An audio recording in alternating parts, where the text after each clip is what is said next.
Do I look that bad? Yes. You really do. I feel all right. Do you? No. Okay. You just look, you go between flushed and pale. I'm a waffler. I can understand. You can't even be sick on one line. The only thing I can guess is just the winds and everything else that's come through over the past couple of days. Kicking up your sinuses and making your throat hurt and everything, and that's just it trickled out there. Then you don't sleep. Oh, I slept. You slept okay? Yeah. Normally when you get pollen can't combat, Jack. That's not good sleep, though. Alcohol-induced. Felt pretty good. It's not good deep sleep. Alcohol keeps felt deep. No, it's not really. It keeps you from going into deep REM. You know, for someone who's had so many sleeping problems since they quit drinking, I don't have any sleeping problems. I sleep great. Then you have apnea. Yeah, well, what about your sleep apnea? It's got nothing to do with drinking or not drinking. It has to do with your soft palate. Okay. Well, when I get drunk, my palate stays soft. Well, you're a very lucky guy. I get plenty of REM sleep. Okay. Then you get plenty of sleep. But normally when you have the sinuses, you drain and you have to sit up all night and you don't sleep well. Well, then I'll go back home. I felt okay standing here. All right. All of a sudden, I feel ill. It's not my fault. Just saying. You look bad. All right, let me ask you. Is it hot in here, or is it just... I'm freezing, but that's me. It's hot to me. It's hot to me. All right, turn the air down, then. Anybody else need anything? Okay. I was digging around online. I found... I don't know why I've been on a kick with this since yesterday, and we talked with Detective LaBelle from Dallas about the Kennedy assassination. I found one of the press conferences with Lee Harvey. Really? He doesn't really address the Dallas cops whipping on him. Okay. Until the very end, when he leans into the camera, just as a passing comment. See if I can get this to play.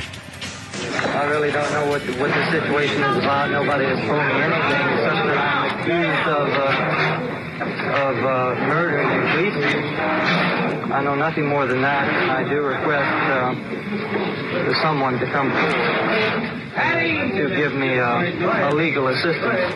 Did you kill the president?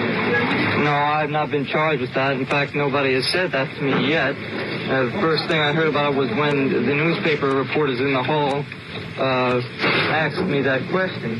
You have been. Nobody said what? Sir? You have been. Nobody said what? Okay, man. Okay. All right, they're about to leave him now. Okay. Here it is. A policeman hit me.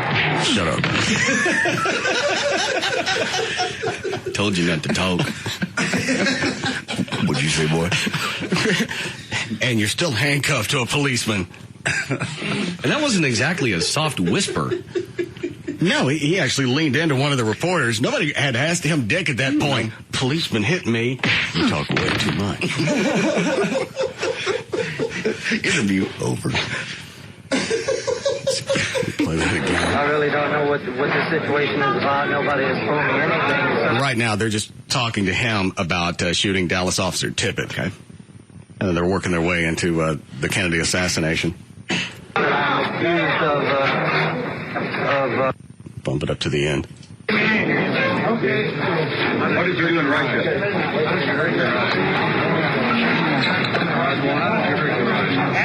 a policeman hit me. Narc. Nobody likes Tattletale. God, that stirred up all the nuts yesterday. What did? The Kennedy deal. You mean the conspiracy freaks? Oh, God. Let's see. Hear about the 76... Are you talking about emails? Oh, yeah, emails to you. I'm sorry, emails that I filter through. See, the House Committee in 76, they did this deal where they said it's possible that there was a conspiracy. Acoustics test at the time said there could be a second gunman. They've later gone back, relit, viewed. Well, they also, there was a Dallas motor officer that had his mic locked down, right. So that was creating problems on Channel 1 for the Dallas police frequency, and they only had 2. I think they later went back and figured out he wasn't even in Dealey Plaza at the time, so the acoustics that they got off that mic were useless. Okay.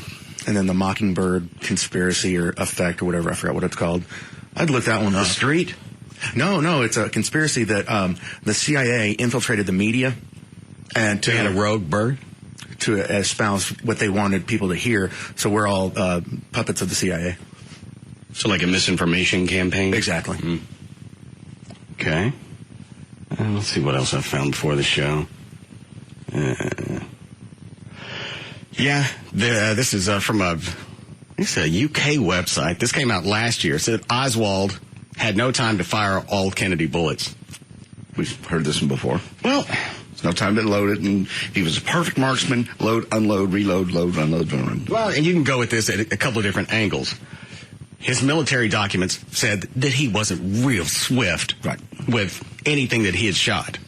But you also don't know how long he sat in the Sixth floor. sixth floor, Yes.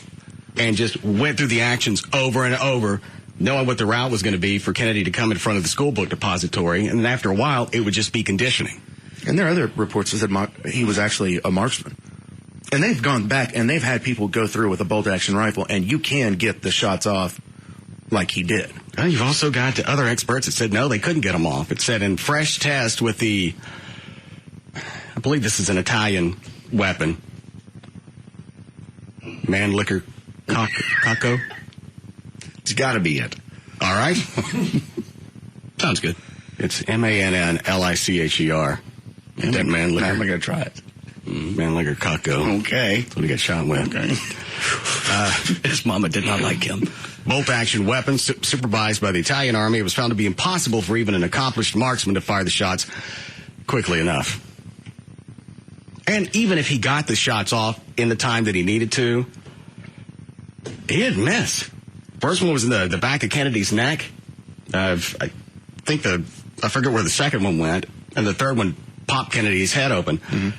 That's not bad for firing, reloading, and then regaining your composure. And people keep saying weird things like, okay, if you're hunting, you don't shoot at things that are going away from you. Why didn't he shoot when they were coming up the street? Why did he wait for them to turn to go away? Because he probably would have been spot had he been hiding in the bushes. I'm sure the cops checked the grassy knoll and all of the shrubs in that area, including the train tracks that run down on the other side of the knoll, right? Yes. I'm saying from where Oswald was, as the car was coming toward the school book depository, hunters and people that shoot at things say that's the time to take the shot, not after it turned and was going away from him. Maybe Connolly was in front of him.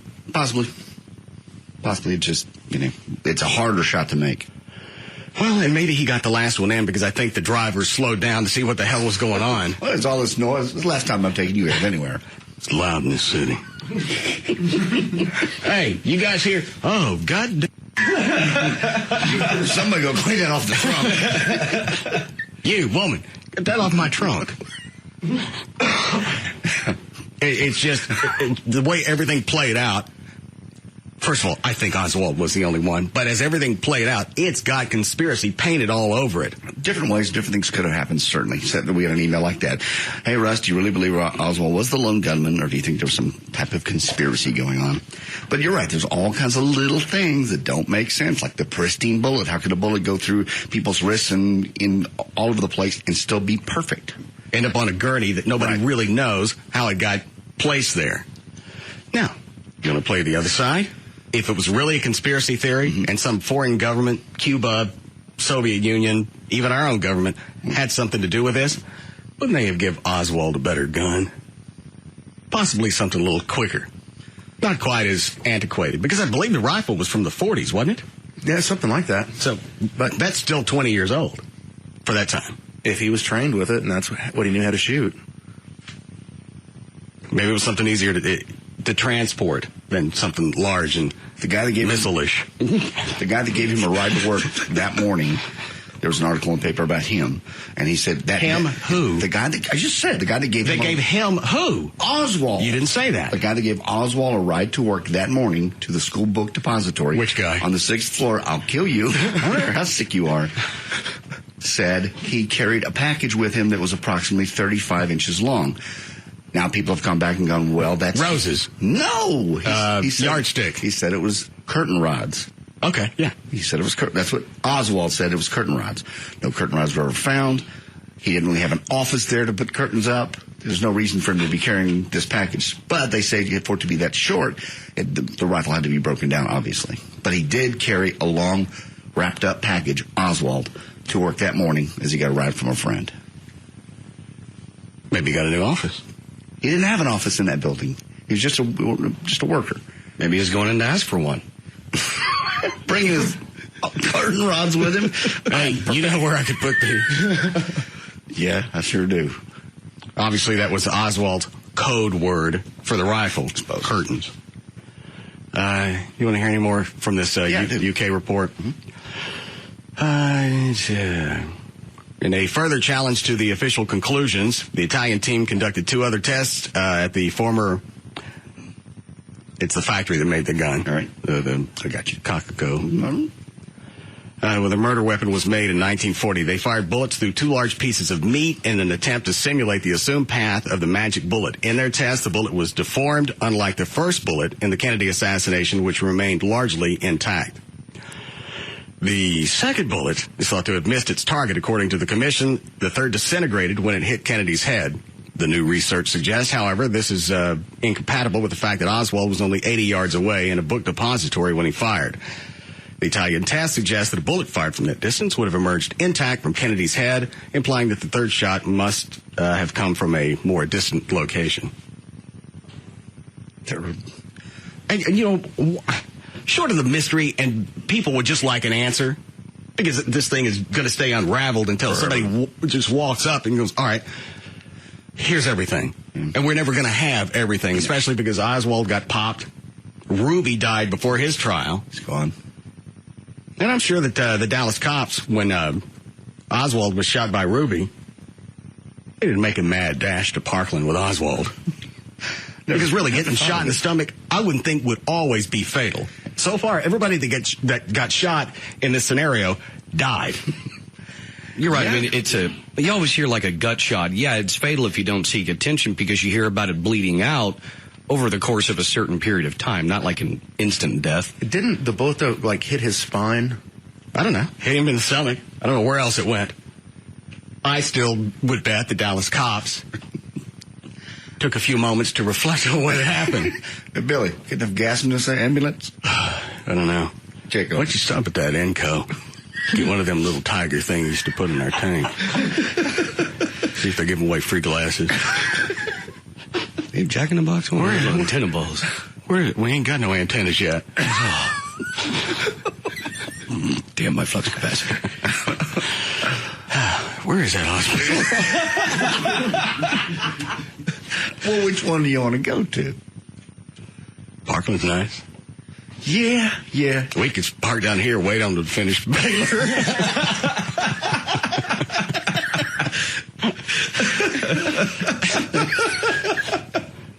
God damn, Leon, you're right. We should have hung a Louis.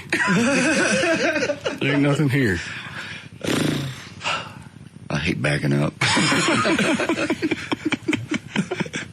Yeah, I haven't seen anywhere online how long it took for them to get Oswald from the basement of Dallas City Jail. I think they took him to Parkland, right? Yes. Parkland's not that far from there. No. So attention, really, that quickly, unless that bullet was that devastating, should have been able to live for a while. I don't think he made it through the night. Oh, no, he didn't make it. I mean, he died on the ER table. But I think Officer, is it Lavelle that we had on yesterday? Yeah, detective, yeah. Detective. I believe he said Oswald, when he got shot, he screamed, and then he slumped over and passed out, and he said he never regained consciousness. But did somebody help him not regain consciousness? Is the question. The ride over to the hospital. He's coming around. So you got to lean forward and tell somebody, "Oh, a policeman beat you." You forgot to say it again. Oh, you want legal representation? Denied. Anytime that we got people, their attorneys, they always told on us for beating you. Fool me once. And if you'll notice, we're not asking you any questions. We haven't violated your constitutional rights. We haven't asked you a damn thing. No. We're just wailing on you. That's violent. Stop talking to people. Oswald the Mouse. Yeah, I'm sure they probably made a few rounds around the block, looking for a good place to park. Sure. That ER is always packed. They're busy this time of day. You got a quarter for the meeting? Some ice cream? Yeah. I'll go. There's Polar Bear right there. I think that's all I found. What is this clip? I think this is the one I played yesterday that got everything started. There is the prisoner. Do you have anything to say in your defense?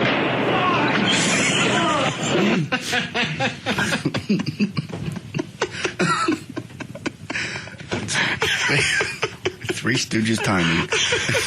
I don't know if it's because I'm sick, doped up, or it's just a timing. You got anything to say? Smart ass. Must have asked you a question. There is the prisoner. Do you have anything to say in your defense? There's a shot. Oswald has been shot. Oswald has been shot. And you go back and look at the video immediately after Ruby came, and Ruby came flying in. You look at the video real time. Oswald's not in that hallway a half second. Ruby comes out, blasts him in the belly, and Detective Lavelle, who we talked to yesterday, immediately grabbed Oswald and Ruby and shoved them both to the ground. Yeah, he was on top of it. Now, that picture that's famous doesn't make him look like he was on top of it. It made him look like he was surprised. Hey. But he immediately reacted. But that's not the picture you see. No, it couldn't have been a quarter second later where he's got both of them on the ground. It's just that one instant where Oswald's getting into the belly and Detective Lavelle is, Who saw that coming? Wouldn't have worn this suit. No, this ain't my shooting suit. You know, I go down to the VFW post in this suit. Get away from me. I've been kicking at Oswald's hand, trying to get his dog ass off of me. You never know who else has got a gun out there. Why is it I'm handcuffed to the one thing that people want to shoot? It's a bad idea. And then when I asked Detective Lavelle, did you actually push Oswald into Ruby? Yeah, some people have accused me of that. Didn't answer the question. Said, yeah, people said that. Looked that way, didn't it? All right. Anything else before we get started? Let me look. Smoking Band. Line one. Yes, Reagan. Yeah, I was just listening to a couple of mistakes on the stuff in there. There was 8 seconds for 3 shots.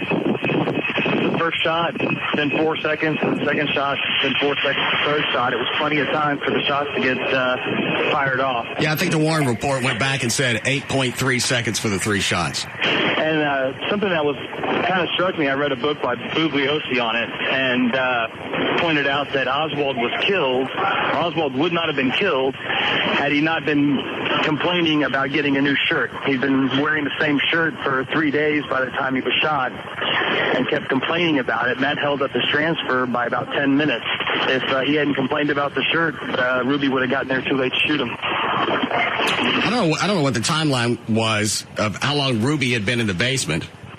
I mean, they go back and figure that out because they know exactly when the officer that was watching the exit stepped away, and that's when Ruby slipped in. So you're right. The 10 minutes may have made a difference. Yeah, Ruby had just walked in there. He was across the street wiring money to one of the girls that worked for him. Saw the commotion and walked over to see what was going on.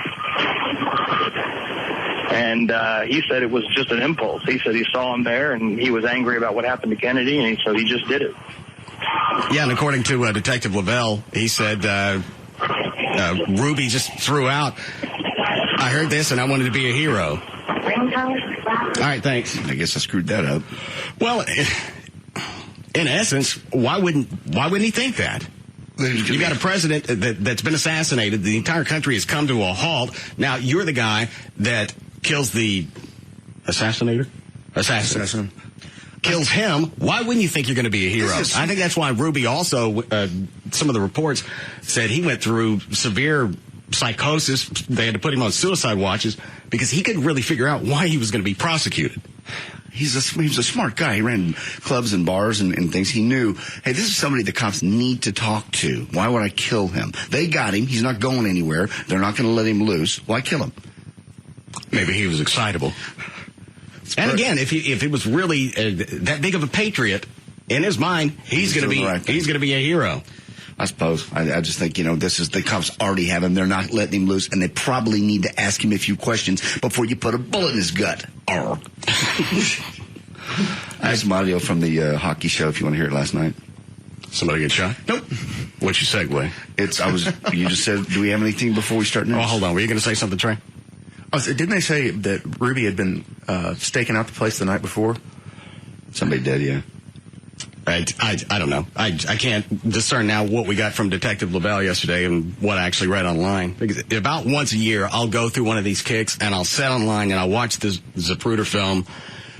And you just try and play it. It's a God freaking stemming sign. Yeah.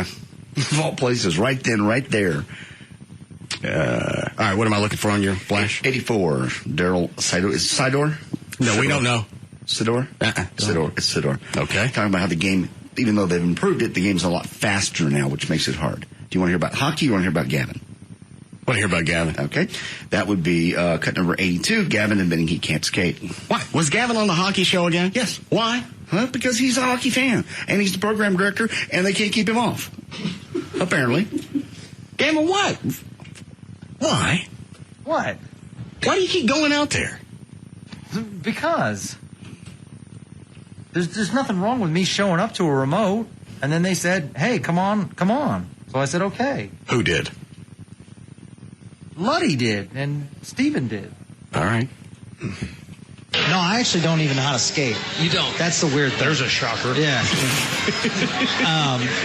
I like to fight. Maybe Luddy's just finally embraced this, realizing if Gavin's on, he's got somebody beat up for a while. It's kind of a punching bag here. He does that in both clips. What is it, Trey? And Gavin, if you didn't know you were going to be on, how come your girlfriend was up here last night going with you to the hockey show? Well, I was going to the hockey show because she loves Daryl Sador. She was excited that he's back in town, so figured it was a good opportunity for her to meet him. So you're using your status as a program director to take your girlfriend around and show off. Look who I have access to. No. Why'd you do it? Because she wanted to meet Daryl Sador. It was a good opportunity to meet Daryl Sador. Your girlfriend is a fan of, although good, but NHL defenseman. Why would that matter? It's very random. I mean, he was never a marquee name, Madonna or someone like that. So she's dating Gavin. I think he's full of it. How about? Well, she's dating Gavin. Okay, fair enough. I'm just saying it doesn't take much to be a step above. Gotcha. Thank you. Yeah. I like to fight, but I don't know how to skate. So, you like to fight? I'll drop the gloves. When was the last time you were in a fight? I've never actually been in a fight. But you like it. But, I'm not saying like I'm in a bar and I'm going to get in a fight, but if we're on the ice or something like that. You can't skate. Why would you be on the ice? All right, if I'm playing street hockey or something like that, I'm kind of the enforcer.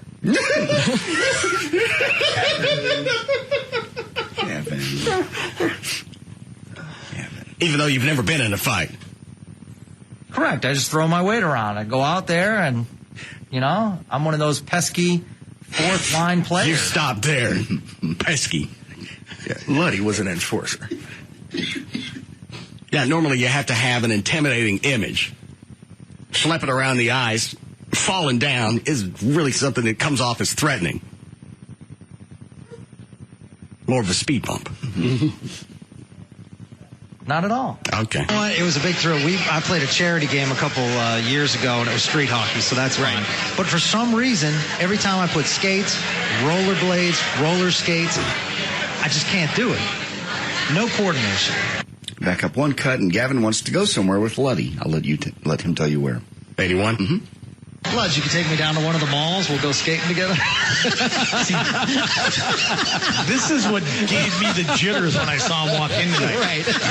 I see him at the games hanging with his jerseys, hanging over the boards and the glass, waving at the guy. He doesn't wave at the Stars girls. He waves at the guys.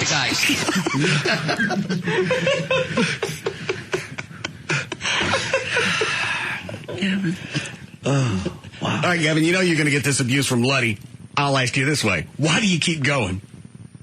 I just went down there last night, and they put me on the air, and there's nothing wrong. I mean, he's an NHL guy. Why you ask Luddy to go to the mall? He could teach me to skate at the mall. Why not go to the hockey center?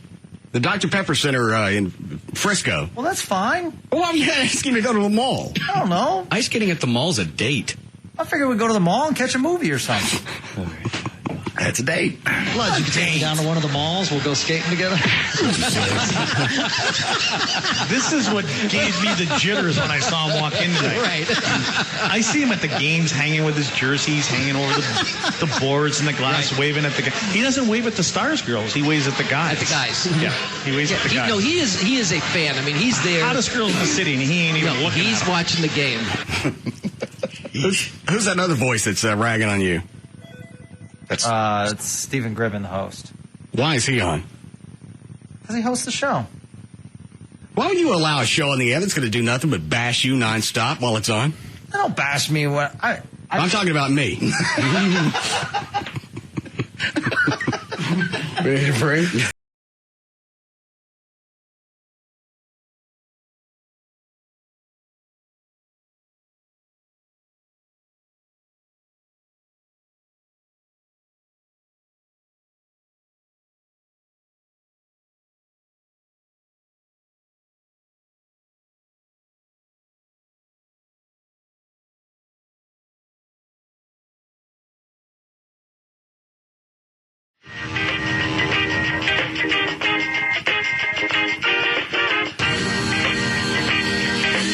We're back to the Russ Martin Show.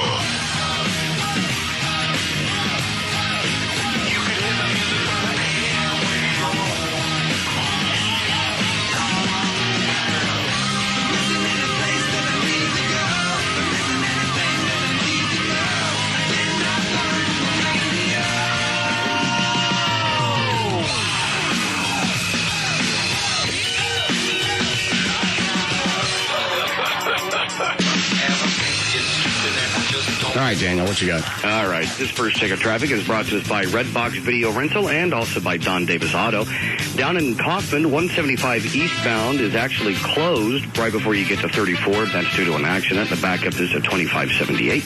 In Dallas, 75 southbound and Northwest Highway, that accident there has been cleared, but traffic is still unwinding up to Royal.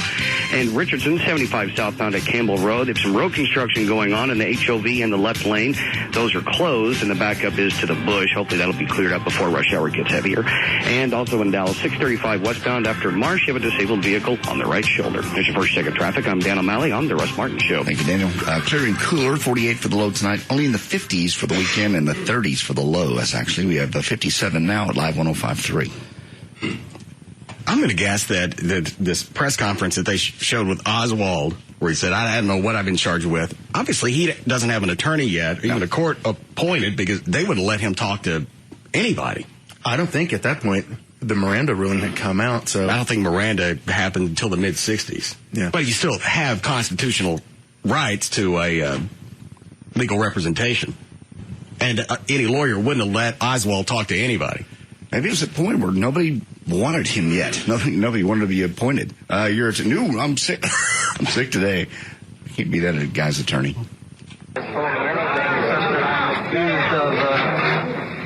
Of murdering a policeman. I know nothing more than that, and I do request for someone to come forward. Yeah, you can tell in this video. He looks a little disheveled. No, I've not been charged with that. In fact, nobody has said that to me yet. The first thing I heard about it was when the newspaper reporters in the hall asked me that question. You have been. Nobody said what? Sir? You have been. Nobody said what? Okay, man. Okay. What did you do in Russia? There he comes where he leans into the reporter. The policeman hit me. A policeman hit me. You little yappy chihuahua.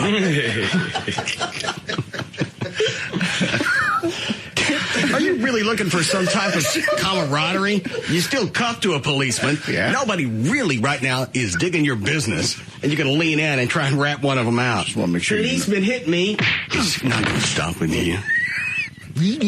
Like a little yap dog. told you to say you fell. You won't fall again? A little slippery, ain't it, Jack? Right step, just mop. Well, hell. Yeah, Trey may be right. Nobody wanted to be the prosecutor on this. Like with Dick Cheney's case, the grand jury in Texas just indicted him on dildos.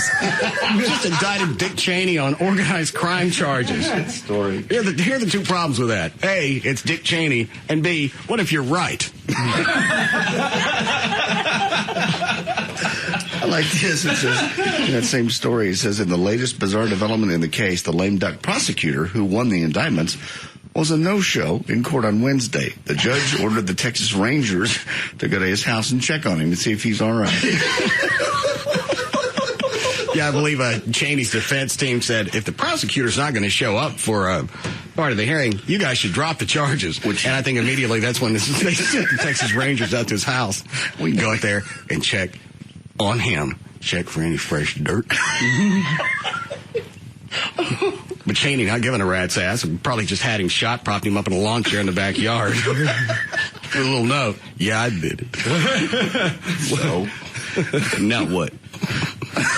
Looks like you lost your witness. Man, what you gonna do? That county is just a clump of idiots. But what is all this based on? This is the first I've heard of any pending charges against Cheney. It's not really pending. The judge hadn't even signed off on the indictment unless that happened today. Well, obviously it was something that's been around for a while to be able to go in front of the grand jury. I'll try to make this. There is a private company that runs prisons that are contracted by the state. Cheney owns, or I don't know if he still does, but he did own part of this company. He owned like 15% of it. And the charge is that were there fraudulent activities going on in one of the companies he owned, and they tried to link him up to it? There was stuff that they wanted to investigate going on in these prisons, and they said he put a stop to it, and therefore the organized crime aspect, that he impeded with the investigation because he owned part of the company and he had the power to do it. It seems like the charges would be something less than organized crime. Well, it's just the way organized crime is defined in the federal, or even state, I guess, but no. I mean, this is a BS deal. I doubt he'll even... Well, I'm sure the grand jury also thought, well, there's no issue here. Grand jury testimony is secret. Yeah. Well, where you live, ain't? You guys go check on him. We didn't even think about that. Oh, hell. Now, did they actually say why the prosecutor didn't show up for the hearing? Let me see if it says. No, doesn't say why. Organized crime. It didn't say why he didn't show up. They just went to check on him, and he wasn't home. He wasn't home. Well, he ain't going to be home for a while. Y'all can check all you want. Look everywhere. I'd look in a lot of places. Check backyard, ag, underneath his car. I don't care where you check. Go ahead. And even if they were able to make any of these charges stick with Cheney, I'm sure Bush, on his way out of office, would just erase all of that. Right. So what's the... This is nothing. It's absolutely... What's the purpose? This is a county that has a nutty DA, an odd... They had a nutty prosecutor. Well, I mean, that's the same one. Okay. It's just they've done stuff like this before, where I forgot what the last one was, but they indict, high-ranking people for just odd crap. What county was this in Texas? Does it say? It says it's Raymondsville.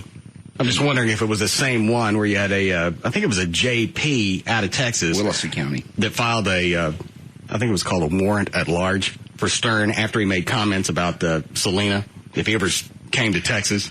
I remember that. Yeah, if he ever... I don't know if it was the same county or had anything to do with this, but Trey's right. That part of Texas seems to be a little backwards. And again, I'm going to go back to the Cheney thing. A, it's Dick Cheney, and B, if you're right... There's going to be a lot of long-term ramifications that go along with this. I'm the prosecutor. What are they going to do to me? Uh-oh. Oh, hell, never thought of that. All right. You ready for news, Dan? Yes. Okay. Do I still look bad? Yeah, you kind of look pale now. Thanks. Need a legal ID here? All right. 3:56 at KLLI, Dallas-Fort Worth, Texas. Dan O'Malley's here with news. Thank you, Russ. News is brought to us by Cadillac Ranch, where Club will be this Friday night from 10 p.m. to midnight as part of their grand opening celebration. Cadillac Ranch is located at 857 John Carpenter Freeway in Irving. Thursday, November 20th, 2008, birthdays today. Nadine Velasquez from My Name is Earl. She turns 30 today. Dierks Bentley turns 33. Country superstar. Mike D from the Beastie Boys turns 43. Sean Young turns 49 from Ace Ventura. Bo Derek, still hot, turns 52. Joe. What? On the TV number 2 up here. Have you seen that? Oh, no. Oh, hell yeah. It's official now, baby. No. They've already issued an Obama plate. And my favorite part of that? Nice way to salute our very first. What? There's a limit 2 per order. Well, you have to. Why? What if you want the set? Let me listen. You don't want the Obama forks? What about the saucers? The Obama tumblers? Salute our president. I'm going to eat my chili mac off his face. Do you want to hear any of this? Yeah, I do. His confident smile and kind eyes are an inspiration to us all. This So we put it on dishware. is a triumphant president-elect surrounded by the American... How does this turn out to be some type of tribute?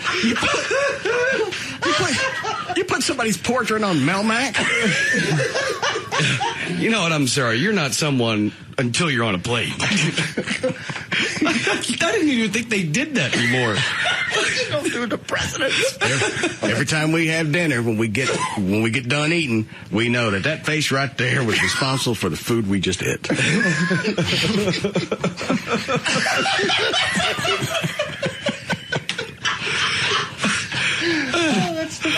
That's almost like a Saturday Night Live skit. I know, funny that it's real. Elroy? Yeah. Eat all your pasta there so you can see the president. Hail to the chief. flag and spectacular celebration fireworks.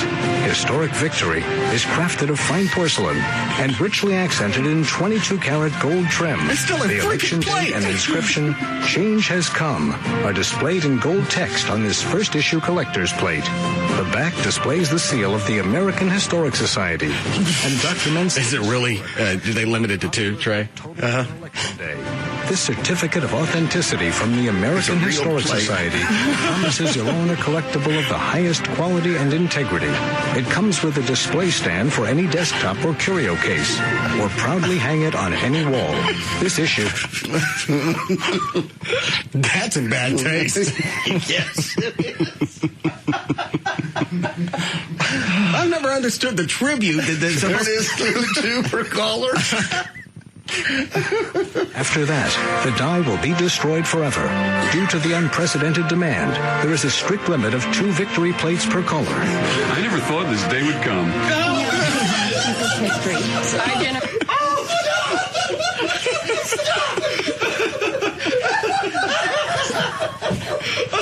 Jesus Christ. I've sat here many times with my family and had a conversation. I wish the day would come when we could eat off a colored bin.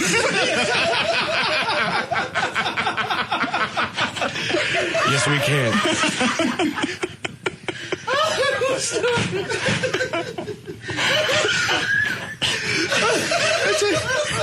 Something out of a vacation movie. We're going to eat off the fine china tonight. Man, is this some kind of celebration? I see we eating off the Obama wear. We going to drink from the Gerald Ford tumblers? Oh, my God.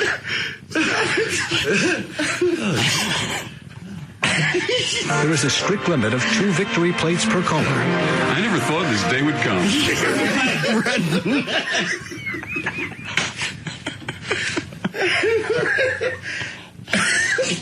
We'll include the Slick Willie Butter Dish. Yes. We own a piece of history. Our generation has spoken, and now this special treasure will be cherished as a prized family heirloom. For generations to come. Yes, you can own a piece of history authorized by the American Historic Society with bonus display stand and certificate of authenticity for the first issue price of only $19.99.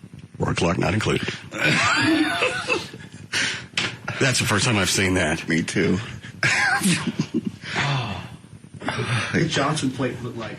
Do I? What the Johnson plate would be. That'd be a turkey roaster.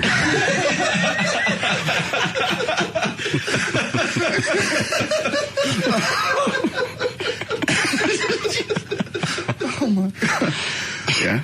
Celebrate the holidays with your LBJ turkey serving platter with a reservoir tip.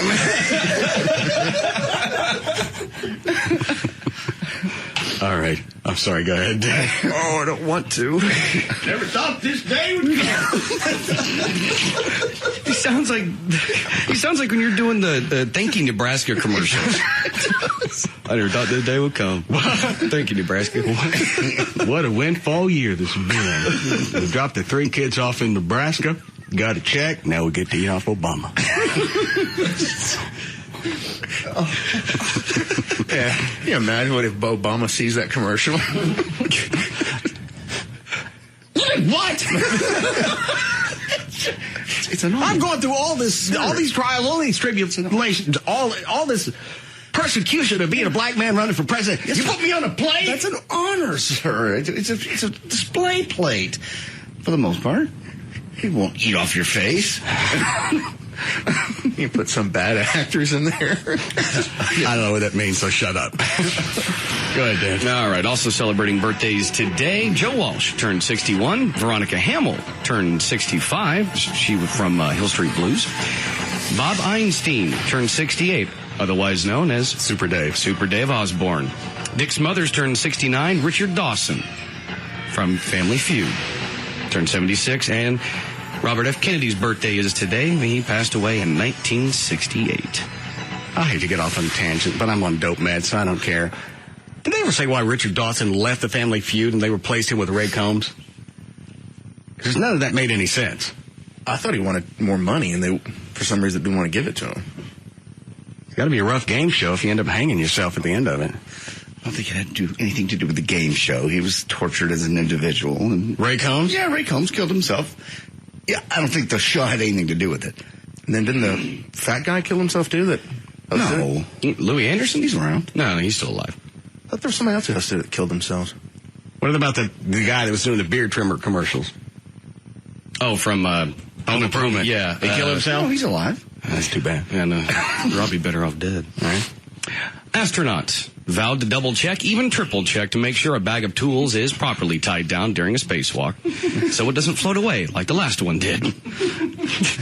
Tethered to the lost briefcase-sized bag were a pair of grease guns used to lube up a jammed joint that controls the space station's rotating solar wing. Did NASA explain how just in that little bag that chick lost, how its complete value was $100,000? I don't know. Really, all it had, that one bag, had the grease gun and the putty knife. It has 2 grease guns. Well, it had to be NASA quality, and it has to be certain standards and certain kind of grease. And no, there's no answer. No, it has to withstand space. It's a grease gun. It's already pressurized. It's a vacuum. So? And whatever they sent up there obviously didn't work because it leaked all over the inside of her Dooney and Burke. Well, it has to stand up to temperature. And what temperature? It's like freezing. I mean, so what? 100 degrees below. It's grease. Not a grease gun. How are you going to warrant to me that you paid $100,000 for a grease gun and a putty knife? And the bag. Yeah, was it a Dooney and Burke? No. For that amount, for that price tag, it probably was. That or a Louis. All right, go ahead. So have they actually gone out and fixed the, what were they working on, the space station? That's what they're doing. Yeah, they're working on that rotating solar wing. Okay. A federal judge ordered the release of 5 Algerian terror suspects held without charges at Guantanamo Bay for almost 7 years, and the first civilian court ruling for terror suspects challenging their detention. U.S. District Judge Richard J. Leon said Thursday that the 5 men could not be held indefinitely as enemy combatants. What I don't understand about this one is how could a U.S. Circuit judge make any decisions based on what's going on in Gitmo? That's a theoretical military installation, right? Yeah. And they normally don't have jurisdiction. Yeah, they don't have jurisdiction over any type of military places. Being that someone filed in district court on their behalf, but they're not U.S. citizens. But the Supreme Court's ruled that if they file, that they can be tried in U.S. courts. So Gitmo is considered a U.S. territory? Kind of. Okay. Yeah, Leon, the judge, ruled that the U.S. government failed to prove that 5 of the 6 Algerians held at Gitmo since January 20th of 2002 were in fact enemy combatants headed to Afghanistan to fight against the United States. So are we supposed to look at this as the first of the unraveling of Guantanamo? Yeah, we're going to, as far as the prisoner camp goes, yeah, we're going to get rid of that. That one will be gone. Obama said that. That's one of his first things. He's going to get rid of that. And you think that's the only one that we have? Oh, hell no. We're just going to move them. It's just the one we know. You don't like this one. We were tired of it anyway. That's the only one we lay claim to. Well, they might have made that one known just so there was a focal point, and you don't look for anything else. Well, you shut down Gitmo. Well, here goes our terroristic activities are over. Well, after 9/11, everyone was rah-rah. Okay, yeah, take them to Gitmo. I mean, we already have the base there, everything. Plenty of Marines that like to beat your ass. Go for it. Obama says we don't torture. We don't. We don't. Okay. We outsource. We don't condone torture. Yeah, we do. No, well, we always have. I don't know why. I don't know why there's any type of stigma that goes along with that. I said this before. If you were able to torture someone, come back, show paperwork prior to 9/11, and said, if we didn't act on this, then those towers would have vanished. Right.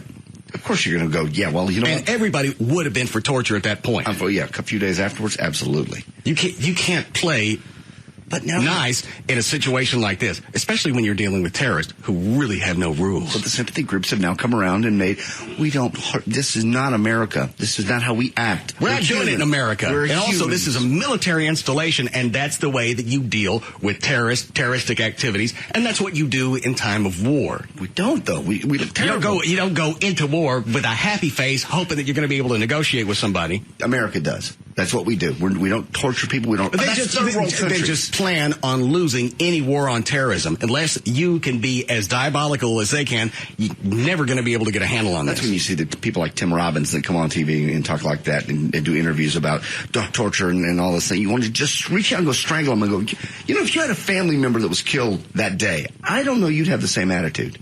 And if you could go back and prove that any of it... Will you stop waving your hand around, Trey? I see it. Sorry? I'll get to you in a second. Put your hand down. Well, I forgot what I was saying. What do you want? Oh, there was an article last week about a World War II vet that was in a slave camp, a Nazi slave camp, with 300 U.S. soldiers. Long story short, a brother who never knew the fate of his brother in the war contacted that guy. Turns out his brother died in the man's arms who came out last week. And you read the story of what he witnessed, then you know what torture is. Torture is making people stand for 3 days, no food, no water, until they die right there in front of your barracks. What's been accused? What do we do in Gitmo? Waterboard, maybe sleep deprivation, playing loud music, keeping them up. That's the same thing that frats do. Mm-hmm. But not for days on end until you're sleep deprived to the point of being very ill. When Trey was going through his hazing phase with his fraternity, they were hooking him up to a cattle prod. Mm-hmm. Well, you didn't. Why is it okay in that situation if it falls into the collegiate environment? But if it's a military installation, you can't do it. I guess maybe because it's voluntary when it's a frat. Well, I'll give him a letterman's jacket. Here's your jacket with a big W on it. You passed waterboarding. Slam the speeder. I got a letter. All right, how we doing, Chloe? Breaking free. All right, go ahead, Dan. At the end of Dallas City Council meetings, the public is allowed time to address the council, something that often turns into a yelling, ranting, raving session. That section of the meeting, however, will no longer be broadcast on radio, TV, or the City Hall's website with the rest of the meeting. Thought this day would never come. While no council members or city staff would say, one member pointed out that they couldn't control what language might get broadcast. Then run with a delay. It's too complicated. We don't want to hear it. And we don't want you to hear it, most importantly, because it looks bad for the city. Yeah, it's really not going to have anything to do with what might air, because you can run a delay or even tape the council meetings, rebroadcast them, cut out the offending, and let it air. You don't want anybody to hear what the public has to say about this. And really, why else are you going to listen to these meetings unless you're going to have the opportunity to hear somebody go off in the background? They say they have old people come up there and they'll rant and they'll rave and they'll scream and they'll holler. I didn't know all that was going on. I'd be tuning in every day. But so they still carry that on WRR? Yes. Yeah. Okay. There's no you're right. There's no reason to go back and now. Diane Ragsdale's gone. Don't. I didn't say a word. It's not. I'm sorry. I'm not doing it. Go ahead. Okay. It's not easy being a preteen wolf boy, but scientists at Columbia University are confident they finally found the silver bullet. Where did this story come from? Well, New York Post. Yeah, New York Post. And don't say well. Like, there's a picture that goes with it. There's the wolf boy. Okay. There's actually several pictures. That was just the funniest one. Yeah. That is Prithviraj Patil, who's 11. He suffers from a rare genetic disorder known as hypertrichosis or werewolf syndrome, which causes a thick coat of hair to grow over every inch of his body except his palms and feet. I'm holding in my hand a picture of Obama's love child. I told you he was the wolf man. That's his baby right there. Not his baby. No, that's not his baby. That's his little baby, Warren Zevon. I've never heard of this syndrome. I have. Oh, I've seen it. They've been on. I don't know. I'm not sure it was Oprah, but one of the top Baby shows. Wolf Boys. Yeah, there's a two of them are twins, and they were on together, and they have all the hair and everything. It's been proven. Why can't you shave? I'm not trying to be cute. I think it just grows so fast and so thick everywhere except your palms and your feet. Why wouldn't you be able to shave? Again, I'm not sure why. I don't know. But it seems like you would be. It's just everywhere and grows very fast and is very thick. All right, so what are they going to do with the wolf baby? Well, they think that they've actually found a cure. An episode of the TLC series, My Shocking Story, chronicled the efforts of a group of Columbia scientists, including dermatologist Angela Cristiano, to develop a cure for the disorder, which is estimated to afflict fewer than 50 people on the entire planet. Cristiano and her colleagues at Columbia are using injections of testosterone to stem the growth of the hair. Why can't you just take a shave? Because it's growing all over your head, your face. You got hair follicles in your forehead. I understand that, but we take our dogs to be sheared at the beginning of the summer. It don't grow back for 3 or 4 months. Take Wolf Boy down to Banfield, get him shaved. They probably do that occasionally, and they probably wait, and they just want to figure out what it is and how to solve it, how to cure it. It's some laser hair removal. There are different ways to approach this. And if only 50 people worldwide have this affliction, why do you want to commit all those resources just to cure the wolf babies? Again, people, they take up a little cause like that. Happen to be a dermatologist, so that's her field. All right. How we doing, Cliff? Need a break. Okay, got it.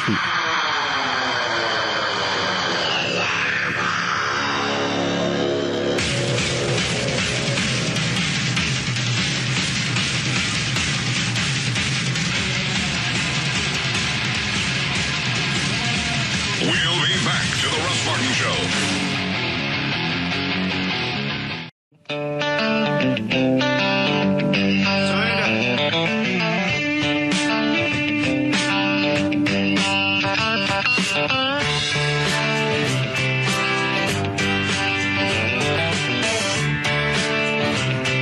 We're back to the Russ Martin Show.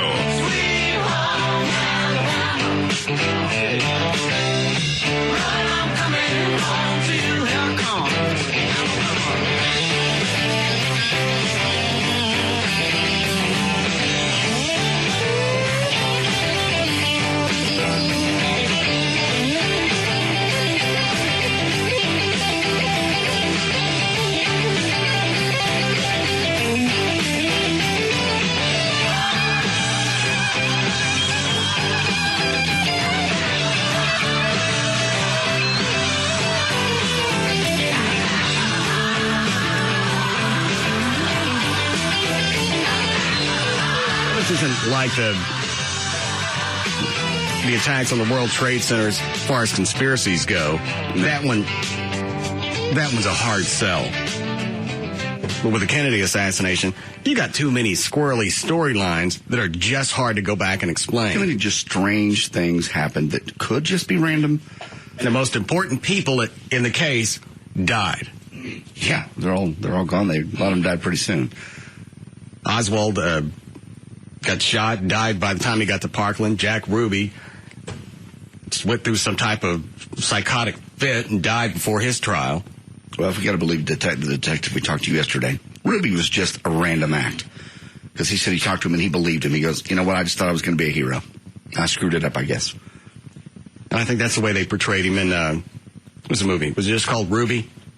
Yeah, I think so. They played him off as a patriot. Sure. And just thought he was going to do the right thing. And everybody go, oh, way to go. You did a good thing. It didn't happen. All right. We need to talk to him. Don't Well, it's really, if you play back everything in your head of what was going on at that time, anybody that killed Oswald really would come off as a hero. But being a smart person, you go, the cops got him. I'm going to guess, since Ruby had an association with the Dallas police, he probably thought somebody could help him escape from this. That's why he freaked out when they locked him up. Yeah. Where am I going? What are you guys doing? Are we having a party? Are you going to break out the Obama plates? Love surprise parties. What, Trey? You want to play the other side. Or Ruby was, a junior mob guy. He wanted to be a good soldier. He killed their only witness, and he went to jail. And he died of cancer. Thinking of playing back with the theory that the mob had something to do with Kennedy. Again, if it was a conspiracy and somebody else was working in concert with Oswald, why not give him a better weapon? Or get somebody that's not as squirrely to do it? But think about it. How squirrely would you have to be to actually kill JFK? And you'd want someone who's disposable. Well, anybody that's going to pop him is going to be disposable. Why not get somebody with a heart-on for this country? There are plenty of even terrorists back at that time that wouldn't have had an issue shooting an American president. Oh, absolutely. There were plenty of Cuban and communist sympathizers that would have been... So if it was a conspiracy, why wouldn't they have armed him better? Unless they were really two gunmen.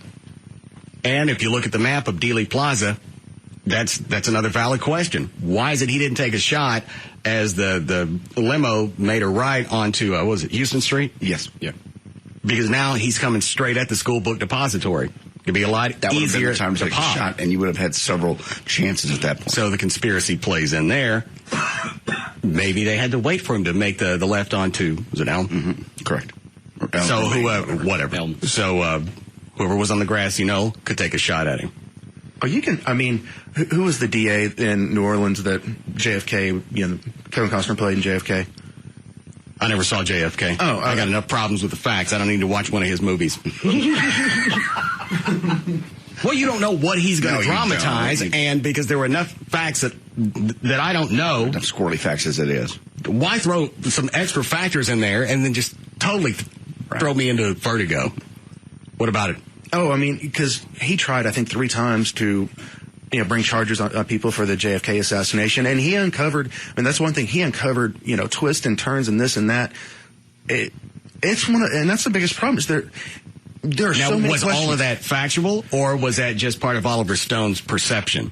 I have read a story about, I cannot think of his name, and a lot of it was factual in that there were just so many twists and turns, and it was like a spider web as far as how people are, any which way you could go, that people that wanted Kennedy dead. Because a lot of people think LBJ wanted him dead. That was the only way he was ever going to become president, because he really wasn't that electable. Why not? Because he was, kind of like a McCain. He was very dry. He wasn't that charismatic. His power came in, in the Senate and just ruling with an iron fist, because behind closed doors, he didn't mind crawling up people's ass. Okay. But as far as all different things in our history, this one's got the most potential to be a conspiracy. I agree with you. There are ways that things... Because there were just too many fantastic things that had to happen exactly when they happened for this to turn into a mystery. And you got Oswald, who got those shots off in the time he needed to, didn't miss, and then Oswald vanishes, and then Ruby dies. Wouldn't he have a better exit plan than just running down to a theater? You just think if this was thought through by some really intelligent people, we would have never found out who shot that bullet. Yeah, why go anywhere? I mean, in Dallas, immediately just make your exit and never return. Sure, you don't go set the Texas Theater and wait for somebody to find you, and then Dallas police come in and begin their aerobic routine. I was just stretching. Come here. And you know somebody saw him. Obviously, they saw him go into the Texas Theater. That's how the Dallas police figured out where he was. Yeah. Unless he wanted to get caught. Why kill a cop right after you assassinated the president? Because you just, doubled the manhunt. Yeah, that cop didn't really know. They didn't have a really good description of Oswald right after Kennedy was shot. They just said white guy, about 165 pounds, might be carrying a rifle. Well, he didn't have the rifle on him at the time. So what was the other discerning factor to make Officer Tippit stop Oswald? Because single white guy match, if they didn't have the description perfectly, single white guy kind of walking fast in the general vicinity. Let me just talk to him. And he was the only... They accounted for all the employees at the school book depository. He was the only one not there, and he fit the description. Okay.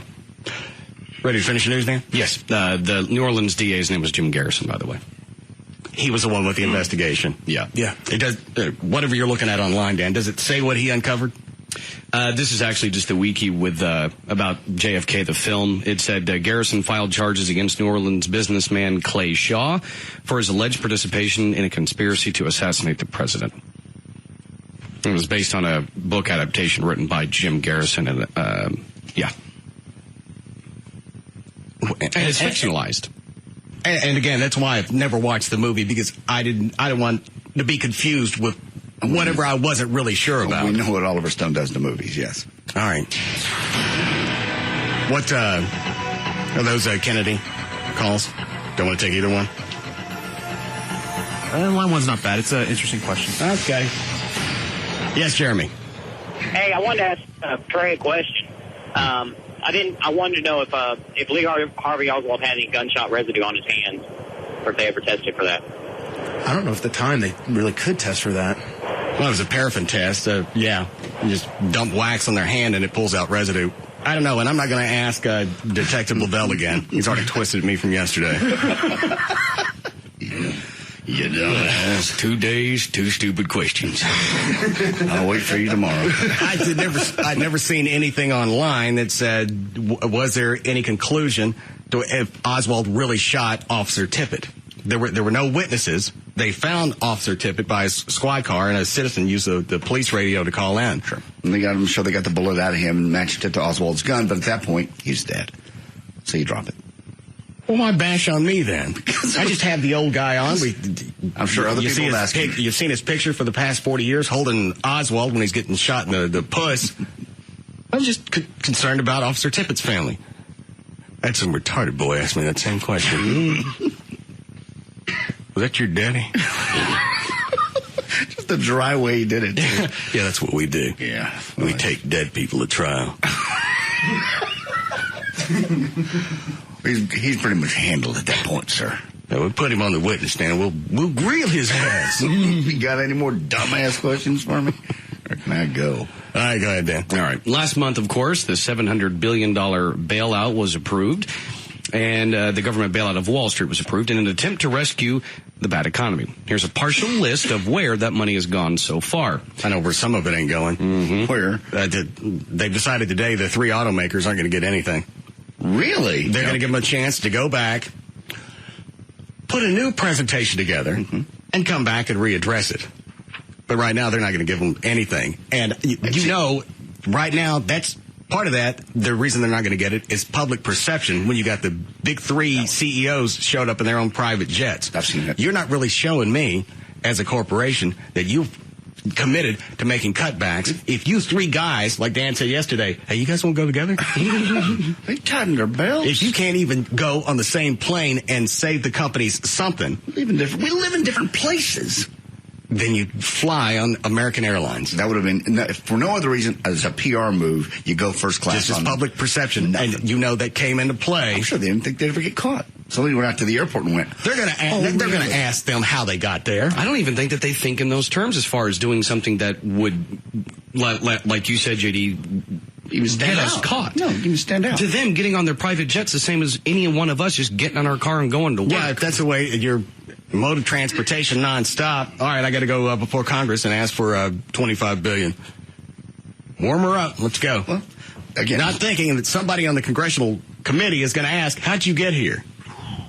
How'd you get here? We have a G5, actually. Sell it. Can't sell it. It's my jet. I got to get home. Do you want any cash? I want all of it. Sell it. I don't want to sell it. Quit doing that. Hang on a second. I got to talk to Gio and Chrysler for a minute. Hey, sell them. Why you? I don't know if did they actually ever ask that. I know it broke in the news that all three CEOs showed up in their private jets, but did anybody in Congress ask them? Yeah, one of them did. Basically said, "How do you have the audacity to, fly in our?" Do you have a response? No, I don't think either. You want me to take the bus? I want you to show me that you're not as far removed from this economy as you're already acting. You're flying on private jets. Yeah. You're asking the government for $25 billion, and you can't even start to make cutbacks. So you fly here on a jet that cost your company $20,000 for this one flight. Right. Sell it. You know what? Maybe it's one of those things that the senators and Congress people on that committee, maybe it's kind of hard for them to really attack those guys on how they got there when some of them obviously are probably taking advantage of their situation, flying into first class as opposed to coach, all that kind of stuff. Yeah, Pelosi has. Well, but the guys from Congress aren't sitting in front of somebody else asking for cash. Right, but they'd be on the same page as far as being out of touch, as far as common sense. You just think somebody would have put one of them aside and went, just in case, this one time, take Northwest. Still first class. You'll be fine. Hang on to your ticket, because they're probably going to ask to see it. I'm the only one. Did I get all of it? These other two came in their own private jets. I flew on Northwest. I didn't eat nothing. I didn't have nothing to drink. Carried my own luggage.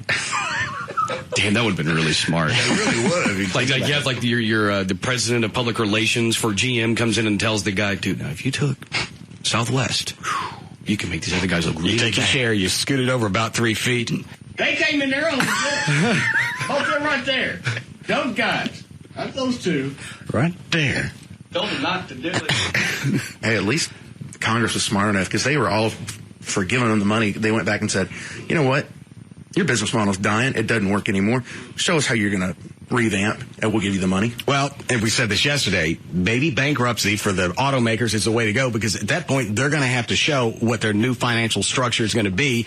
Then you've got something on paper, because this government isn't really well-versed in handing over money and giving people instructions on what to do now. You've screwed up before. We're going to give you this, but here's the way that things are going to work out. They didn't do that with the banks. Banks kept the money. No, didn't infuse it into the economy. Nothing changed. Nobody's still lending.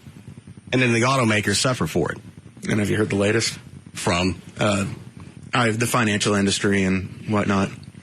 Is this going to be about my CBS stock? Oh, no. That's at $5.15. Are you serious? Yeah. No, they're now saying that they probably need a $1.2 trillion bailout. The automakers? No, the finance banks stuff. Why? Because, their stocks are all way down and everything. They're way down because nobody's doing anything with the money that the government initially allocated to show some type of boost to the economy. You get it to the banks, they didn't do anything with it. No, well, they used it to secure their internal financing and get everything in order, but now their stocks have gone down lower, and so they're a mess again. What'd you do with that money we gave you? Kept it. Paid off all our bills. Solid as a rock. It's a happy day here. Oh, son of a bitch. Sorry. Everything's on Wall Street. What are you looking at online? Alfie just sent me an IM. CBS stock is now at $4.51. So my internal came out bad. And it's not really my stock options that I care about. It's the fact that CBS has taken our 401k and invested our retirement funds in our own goddamn company. And the worst thing is, I was actually thinking about it the other day about, pulling that stuff out of the CBS stock. But at this point, you can't do it because you're taking too much of a hit. You just got to kind of ride it out. Supposed to think long term. Sure, that's what the 401k is all about. It'll come. Oh my gosh, will it come back? You don't even. We can't wait. Not to this company. Well, no, not really. We just thought we'd say that. we got a history of making too many dildo beheaded decisions in the last few years. Go ahead, Dan. Did you want to hear some of the breakdown as far as the banks with the bailout? No, this is making me sick. You got to make makes two of us. Have you ever noticed how many junk food commercials there are during kids' TV shows? Well, of course, there are a lot. In fact, it seems there are so many that according to a new study, if fast food commercials were banned during kids' TV shows, the number of overweight kids between the ages of 12 and 18 might actually decline by 14%. And the number of overweight kids between the ages of 3 and 11 would decline by as much as 18%. Are they talking about banning the commercials just on children's programming? Yeah. Or in general? During kids' programming. We had cereal commercials, candy, everything when we were kids. Even if you don't see the commercial, you still know where McDonald's and Burger King and everybody are. It's not going to stop anybody from eating there. It's the parents that drive them there. The parents don't see these ads. They're the ones spending the money. That's ridiculous. But Russ is right. And we had Frosted Flakes and everything We else. also got out and we ran every day. We played until it was dark. Yep. Well, you didn't have anything to occupy your time when you were a kid other than actually going outside. Well, because that was the only place you could be away from your parents, and you know you're not going to get a whipping if you can't be near them. You're right. We didn't sit for hours and play video games. That simple. And then we also, I don't know, we didn't have my neighborhood. I remember when the first McDonald's opened up. I mean, I was a teenager, so you didn't have that fast food thing. Well, all of those popped up because there was obviously a market for it. Oh, sure. It's a quick pacifier to shove in your kid's mug. You know they'll be quiet for at least a couple hours. I don't have to worry about it. Then you go home, you shove them in the other room in front of their Commodore, you let them play in there for 3 or 4 hours, and now I've had that kid satiated for at least half the day. Exactly. And you wonder why the kids are fat. McDonald's was, when I was growing up, it was a treat. I mean, that's like if you did something good, you got to go get a cheeseburger or a Big Mac. You're right. I didn't think about that. Yep. That was the only time that we were supposed to go. No, we didn't get no treats. We never get any treats, so here we go. Growing up, you didn't get any treats. No. Oh, my God. You make your parents sound out to be these horrible trolls. That's them. That's not them. JD, you ever stop to think that maybe he's right? He said before, I know your mother. I've met her. I've been with her. Not with her, but I've been around her. And she's a sweet lady. I can't believe she became this horrible troll and into this lovely woman. And she never let you go to McDonald's. Never let you go. No. Same family that dropped me off at the corner of the Buckner Children's Home and said, all right, that's it. I've had it with both of you. Left us sit there and wonder how we were going to fend for ourselves. Just making a point, came right back and got you. You remember? We didn't know that. And it took him 5 minutes to make the block before he came back and got me. So I'm looking at Mark. We're standing there. Think, all right, either we go into the children's home and sign in, or we wait and see if that old bastard's going to come back and get us. And if he doesn't, what are we going to do for food? And he came back and got you. You knew you were safe, and he just made a point. I didn't know at the time. Jacking around. You guys were doing something, and it was his way of making you stop. You got 5 and 6-year-olds, 7-year-olds that acted up in the back of the car. Plus, we weren't doing anything at the time. Oh, my Lord. I bet you were. Dad just didn't suddenly go, my 2 little angels in the back seat. I think I'll let them out. No. You reading out of the New Testament again? Get out. What, Trey? I actually now, because I just thought of this, what he claims about his mom, she had a temper. No. She'd wail on him she admits that. endlessly and come up with creative ways to torture him. And now we have the wheel of punishment. And now you have someone who's hot temper, will wail on you incessantly, and comes up with various ways to torture you. So you think this is the way to treat your staff? Because at least I make it fair. There's a wheel of punishment. There are things on there if you screw up, and you know when you've screwed up. She'd come in and pour hot motor oil on me just to get me up in the morning. She never did the hot motor oil. Never did it. No, she didn't. Yeah. No, that never happened. I would hear that Pontiac start up in the garage, and I knew if I didn't get up, she was going to go out there, start it, let it get hot, and then come in and pour it in my ear. No. And what was the one? How did she ripped you apart? Split me in half, yes. Split you. Go ahead, Dan. All right. Last month, 46-year-old Keith Weatherly of North Arm Cove, Australia, was driving down the road. Hold on. Line 1. One moment. Yes, Alice. Hi. I have a thing I saw on TV the other night about the economy. Mm-hmm. It was Russell Crowe was on with Jay Leno. All right. And he said, Russell Crowe, he's from Australia. He said that he doesn't trust the businesses with our money or anything. So what the government should do is send $1 million to each household. We pay off our mortgage. The people that got into this mortgages where they couldn't afford them and everything. We go ahead and let them clean up what they have, and then we invest our money back the way we want, and then we can then stimulate the economy without the government doing it, because I don't believe the government's going to, I don't think they can be held accountable. Okay, shut up. For this. How far are you in debt right now? Well, I'm not in debt. My husband and I, we got credit card free. And what's going to happen, my husband went to school 16 years to be a doctor. Shut up. How old are you? I'm 42. How old are you? 42. How old's your husband? 46. Why do you sound elderly? Because I went through one bad divorce. Okay. So your what? Are you smoking now? No. I have a sore throat from a cold. Oh, all right. I've been listening to your show every day. Maybe I caught it from Shut up. God. Russ from Crow is going to help us out. What the? Oh, Jesus. Well, now that takes the theory that I had of actually giving the money to the American public. Now I sound like a buffoon because now you've got koala humpers come up with the same idea.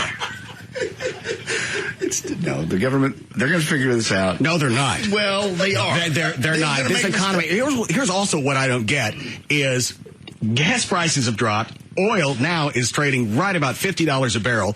You've got companies, retailers that have dropped prices on everything. Why wouldn't that have stimulated the economy by now? Because you know you're not spending as much on gas. It's not going to it will, but it's not going to immediately jump back up. And you've got prices that you've never seen before. Kmart's, I think it's Kmart. Their big campaign now is they're competing with Walmart and the other big retailers. Right. Target came out with that same story. We're going to beat Walmart this Christmas. You should come shop here because everybody's afraid this is going to be the worst Christmas ever. So they're all beating prices. Yeah, prices down, gas is down. Why isn't that enough to stimulate things? Because people don't have money. Well, you had money for gas. People were driving. And even if your gas consumption hasn't gone up, you're still saving money every time you go to the pump. Why isn't that money going someplace else? I honestly think people are scared. They don't know what's ahead. So it's funny. Oil prices were up near, gas prices were up near $4 a gallon. The economy was kind of okay. Now it's come back down as low as it's been in a couple of years. And we can't seem to shake this stigma. And every single day you hear about another company laying 500,000 people, 50,000 people off. I mean, the one thing that you think that would turn the economy around would be petroleum. Just the money. Everything that's associated with that. Almost there. Products, anything made with oil, anything that's transported, almost anything that goes with consumables goes back to gasoline and oil. All of those are going to drop. Why is it we're still in this tailspin? Go ahead. I'm still talking. Sorry. Thank you. Where was my head? I don't know. I just heard, why are we in this tailspin? I was talking to him. Sorry. Why are we in this tailspin? No clue. All right, Trey, go ahead. Since September 18th. I mean, September 18th, the Dow was over 11,000. It closed today at 7,500. It's lost almost 4,000 points. I mean, people have lost a lot of money. I mean, that ain't the question I asked. You asked why we're in a tailspin. I said, we're in a tailspin, and you just confirmed that. You're not telling me why. It's the snowball effect. We're going down. Right now, it's going downhill, and so it's got to have something to stop. To pull the money out of the stock market. Well, it's not just that. The biggest thing with the economy is people are afraid to go out and spend anything because you really don't know, am I going to have a job tomorrow? But things have dropped so dramatically, and obviously they're going to continue to drop if oil prices stay around $50, $60 a barrel. Why wouldn't that be enough just to give us some push? Again, absolutely no clue. I'm even afraid, and I think I'm going to be here tomorrow for the most part. Don't look at me like that. You chose poorly. No. How are we doing, Club? All right. We'll be back.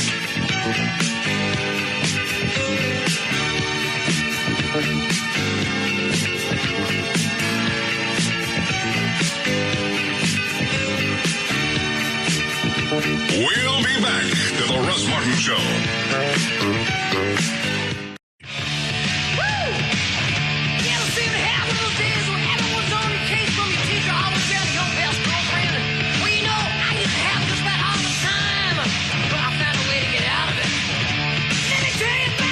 We're back to the Russ Martin Show.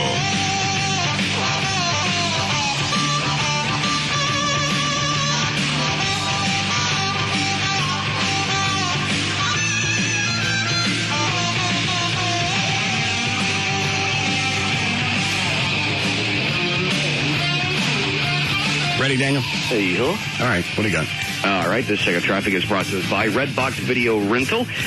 Dallas, right now, no accidents to report, but you just have the usual slowdowns and stop-and-go traffic, 635, 75, and 35. So, duh. However, over in Fort Worth, 35 northbound after Highway 121, you have a disabled vehicle blocking the right lane with traffic backed up to Lancaster.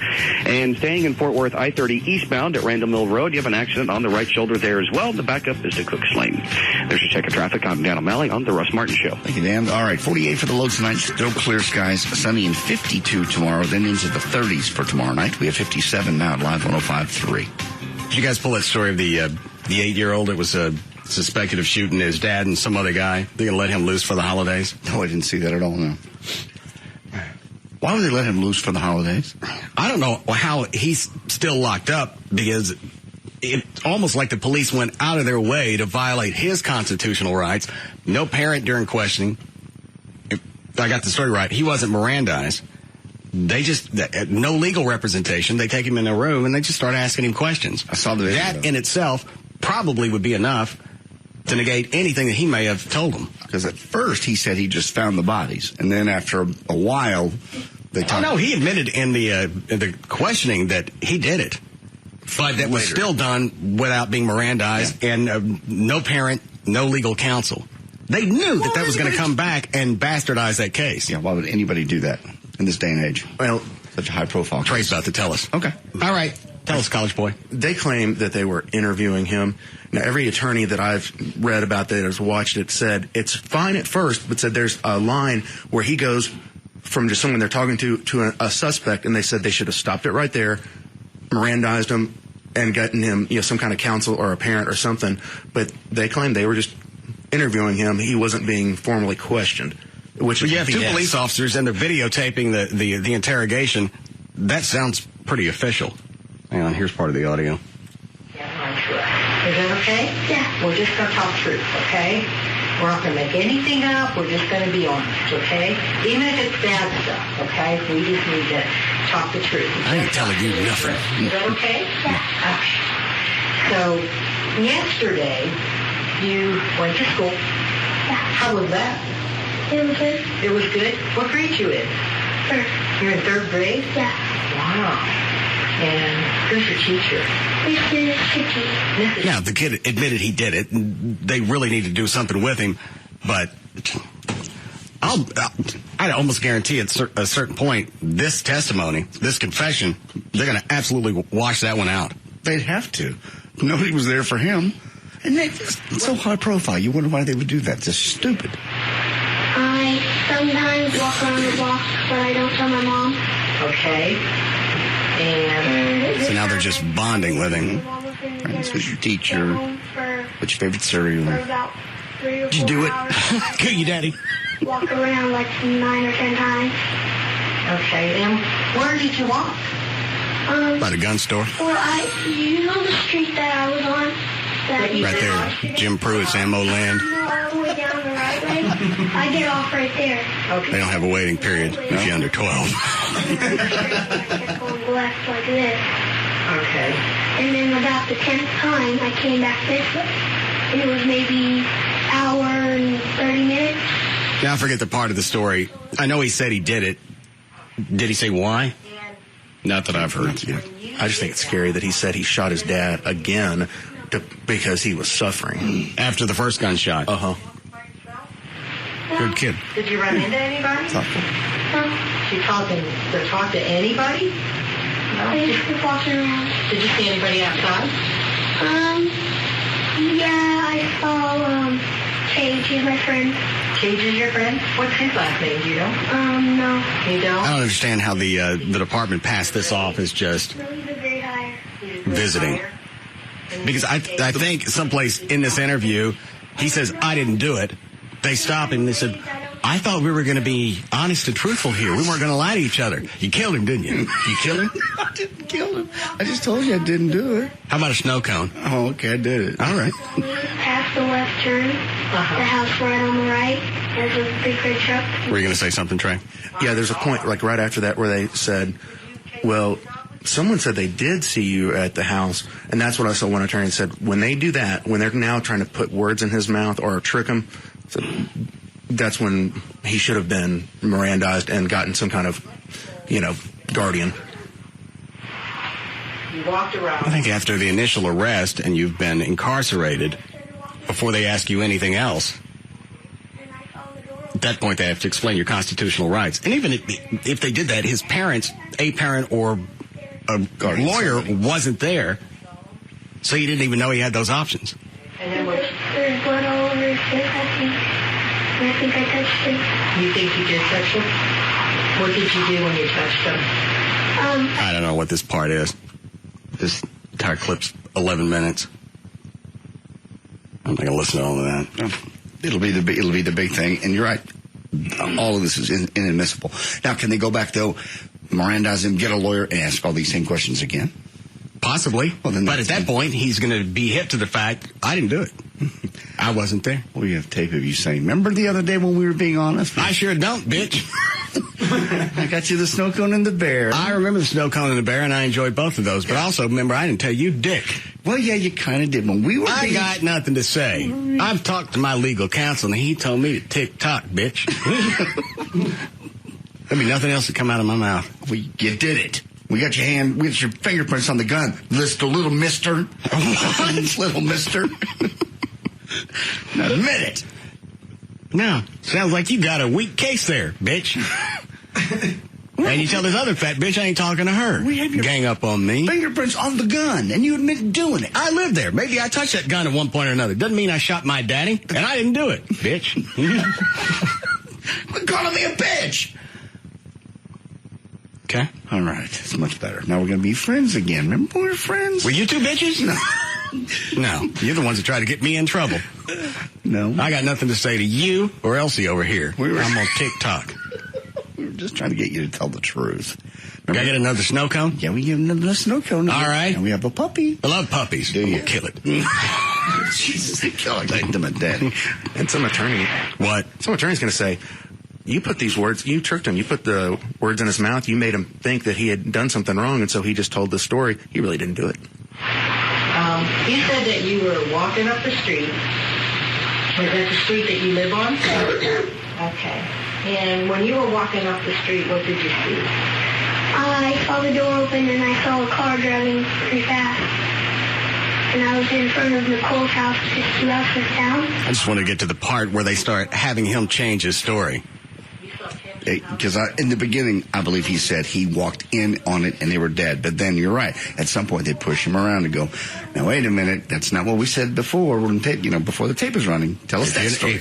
If we're not going to be able to talk back and forth honestly, then you don't get to keep the Klondike. Well, I didn't do for a Klondike. All right. Look, I got a blow to get one of those. Hopefully not one of you two fat bitches. You're sure that you weren't home? Yeah. You're sure? Yep. Sure. Okay, because I heard something that somebody said that somebody was calling your name and that you were answering it at the house. And people call me names all the time. I've decided to let it just float away. Yeah? Well, but you told us someone was calling your name. No, I didn't say any of that. Yeah, well, we have it on tape. Were you calling Jimmy? I can't believe she's saying things like, I heard somebody said that you... Yeah, where did this come from? Yeah. You wouldn't handle an adult like this. No way. Again, I think the kid did it only because he said he did. But it's like they went out of their way just to absolutely screw this case up. If you can do anything worse. And now the biggest problem you're going to run into is if this actually goes to some type of trial, since it's been so publicized, it's not like you're going to really totally be able to suppress this interview. Because chances are a jury was going to have seen it. And you're talking about a tainted jury. Yeah. Right, school? Okay. But I didn't take it home. You didn't take it home? What did you do with your backpack when you went in the house? I just threw it. Pulled my clip out of it. And then I saw my dad and Kim. Okay. Do you care about it anymore? When you're home, when you do go home, does anybody ever come visit you? Like whenever you're home without your mom or dad there? No. And it's okay for you to tell the truth. No, but You know, at 8 years old, he's pretty good at covering stuff up. Yeah, nobody ever comes by here. Just me, my dad, and whoever killed him. I'm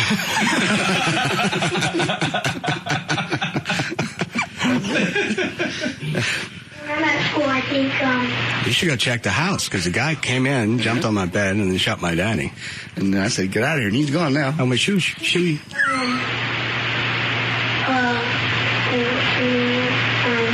Mrs. Allen's daughter. All right, it's going to take too long to get that clip. But they finally get to that point where he said, no, I didn't do it. Then they start coercing him into changing his story. Useless. And they probably got the real information out of him.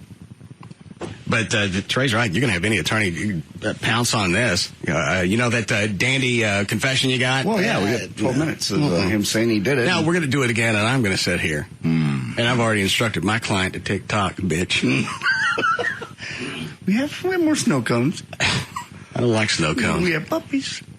What kind? What are you looking at as puppies?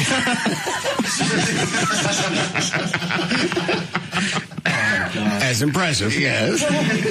I believe I'm going to still tell my client to TikTok, and those are nasty. What are you looking at online, Dan? I'm actually just looking at the map of where St. John's, Arizona, where this happened, is trying to get an idea of how big the town is. Maybe it's like, well, small town cop thing. It's pretty much in the middle of nowhere. It's on the close to the eastern border of Arizona, almost directly in the middle of Albuquerque, New Mexico, and Phoenix. So they haven't heard about civil rights yet. That is maybe a possibility. How long it could be I don't know. It could be a redneck town, and you got I can't tell if it's two white cops or not. The video's bad. Interrogating a little black kid. Maybe so. You're right. His rights probably aren't coming into play. And let's say he's convicted on this. What are they really going to do with an 8-year-old? I don't know, because I think the kid's a little sociopath. Because he comes up, the car driving away fast and... Put him down. I guess you go to juvie. Did you say put him down? Yes. Oh. Yeah, if he's a sociopath. Yeah, put an 8-year-old down under any circumstances. They caught him doing it. They tried to get him, at first, he was going to be tried as an adult, wherever they are. How do you bump it from 8 to whatever adult would be, 16, 17? That's not going to pass. Oh, no, it's not back in a juvenile court's hands, but because they're now saying the judge has ordered a gag on everyone because in juvie court, a gag order means more because you're dealing with a minor. But that goes to kind of how backwards this place is, that thought they were going to try him as an adult. Let's see where we are on the tape. You're home, right? And then I saw him on the ground. And I said, Dad? And I ran upstairs and I saw him. Whenever Ken's truck was there, does Ken usually park there? Yeah. Is that where he parks? Yeah. Or does he park in the driveway? He parks in the driveway sometimes. You've got two cops that think, we're going to jump in on this, we're going to hit it early, we're going to break this case, and we're going to get some type of notoriety. National attention on CNN, you're right. You chose poorly. It was open. That's where the clip stops. I guess the whole thing's not on there. And up till then, the kid just said, I walked in and saw him. And I said, Daddy, do you want another bullet? Daddy, you in pain? Oh, thank you. That's what you get for threatening to take me to Nebraska. I watch the news. I know. All right. Do we have time to finish news? By the way, St. John's population is less than 4,000. And I think the story says that the town is twisted because he's going to be allowed 48 hours to go be with his family. Well, sure, be you can monitor an 8-year-old. Maybe not this one.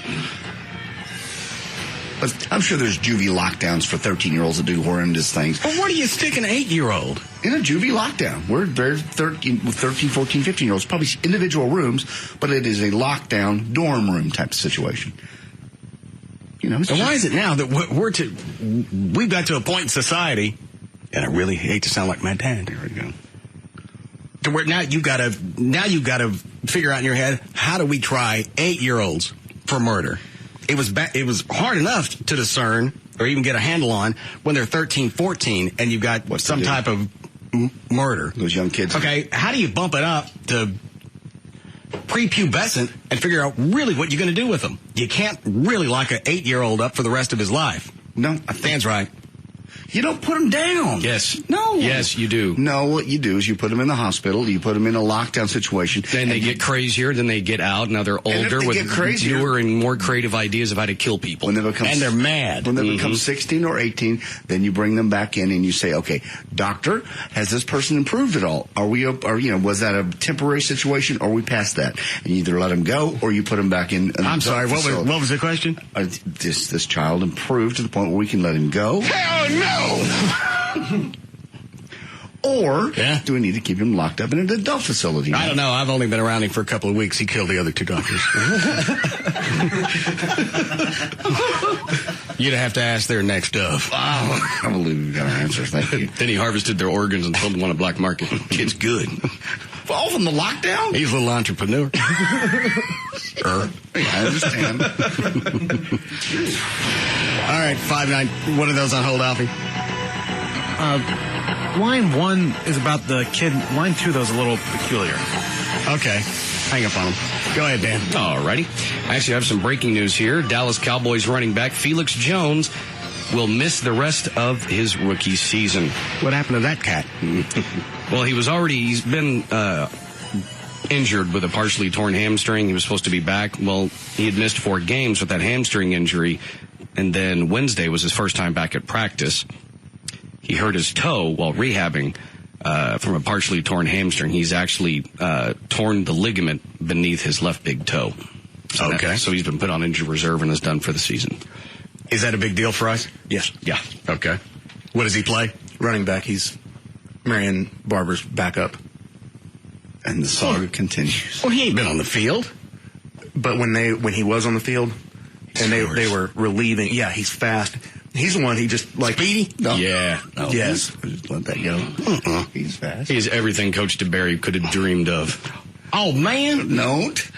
You're giving me the wet dreams again. He's a very fast gentleman. Yes, he's very fast. Exactly what I needed on my team. You did need some speed. All I ever said is I just wanted to get me some speed, and I just compliment a certain sector of the community, and then the next day I got to come back apologize. Yeah. Then I got to make some kind of statement. I'm deeply, deeply sorrowful.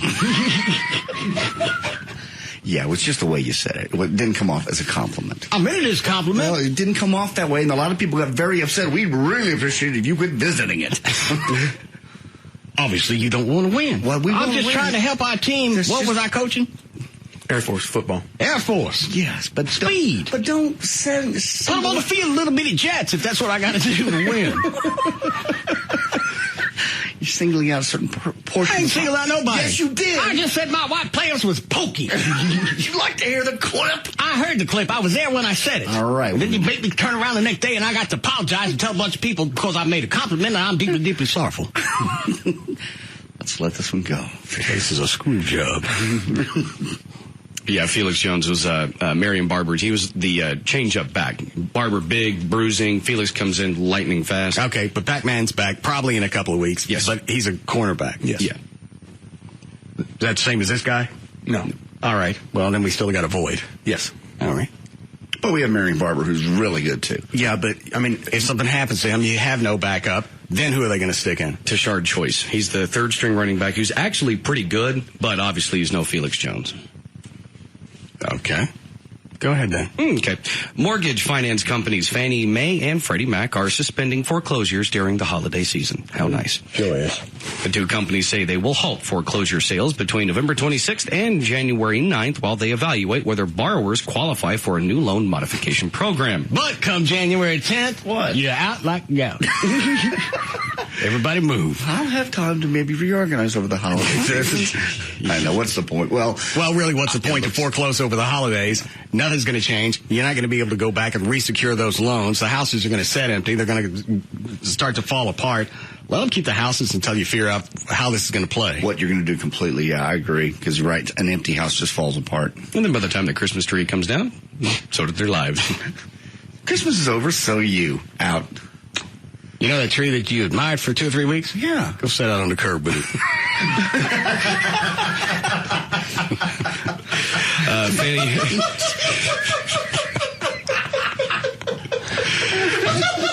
God, that'd be a depressing thing to see. Happy holidays. Yeah. Get the f*** out. But Fannie Mae, I thought you were my friend. How we doing, Chloe? We need to break. What? We need to break.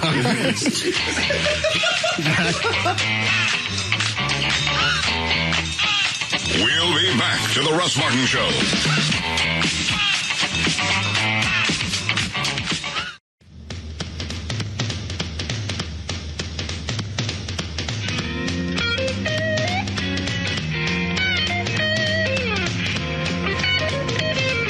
We're back to the Russ Martin Show.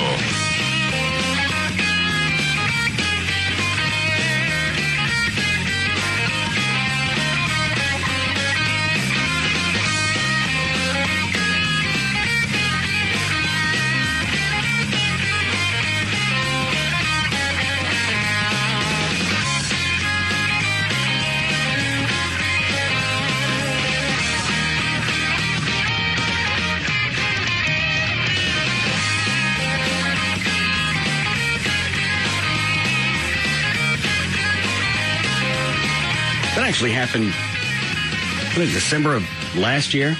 It's been about a year? Yeah. That fat bitch set up that MySpace page to get back at some teenage girl that had dumped her son. Was it her son, or was her daughter the rival of this girl? I don't know. Let me look, because it just almost just ran on CNN. Jury selection began Tuesday for a Missouri woman accused in the case of I didn't know the little girl was 13.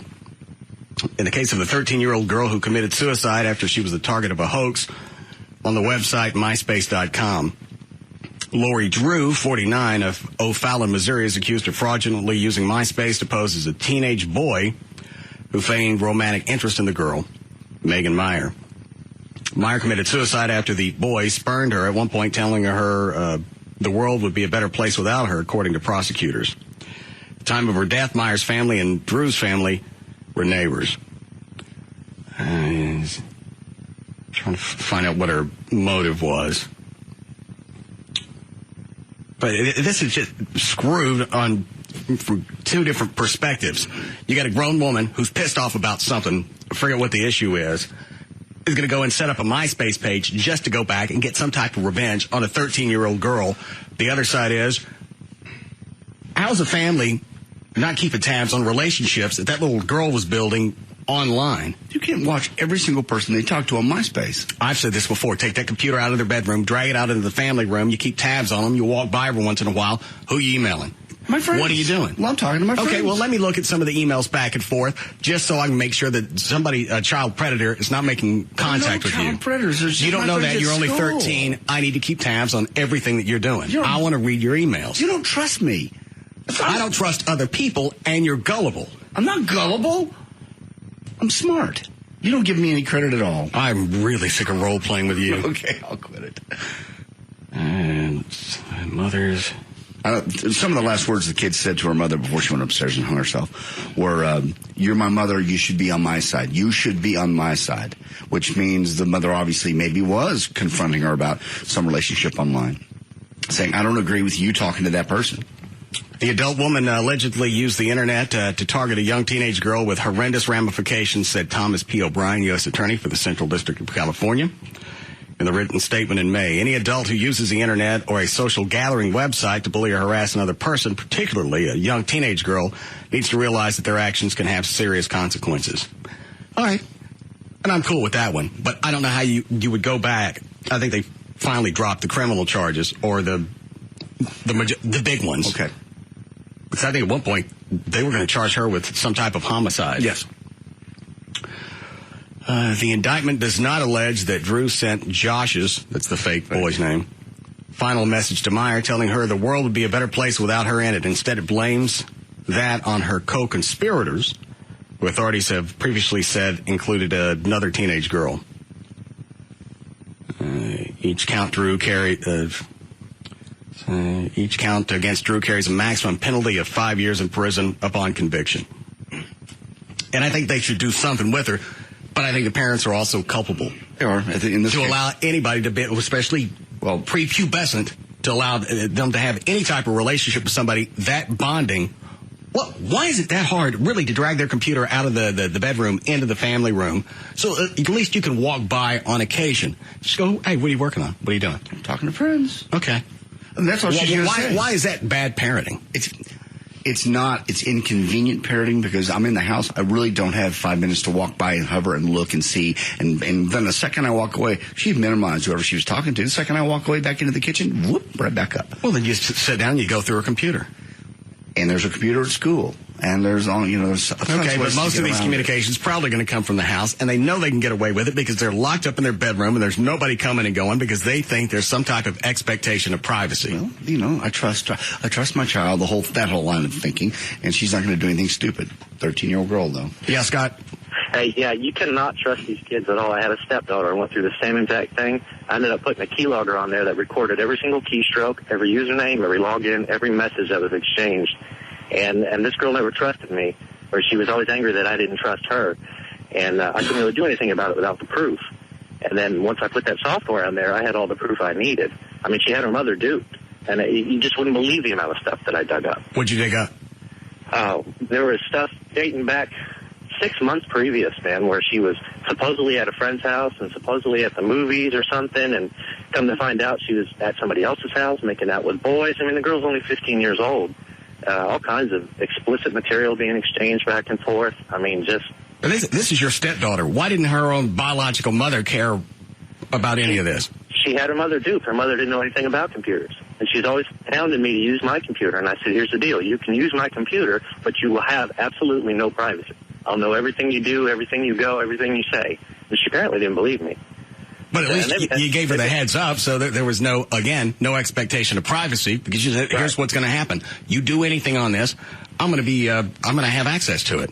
Mm-hmm. Yeah, and they got commercial software that you can get for about $30 that'll do all that too. Oh, did you confronted her with all this after you found it?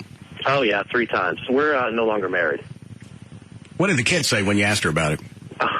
You just get that blank look from them. That I don't know. I don't know. That's all you get from them. Because there's nothing they can say. They're busted red-handed, and there's no way to weasel out of it because the proof is sitting there looking right at them. And the mother at that point refused to do anything, refused to take responsibility?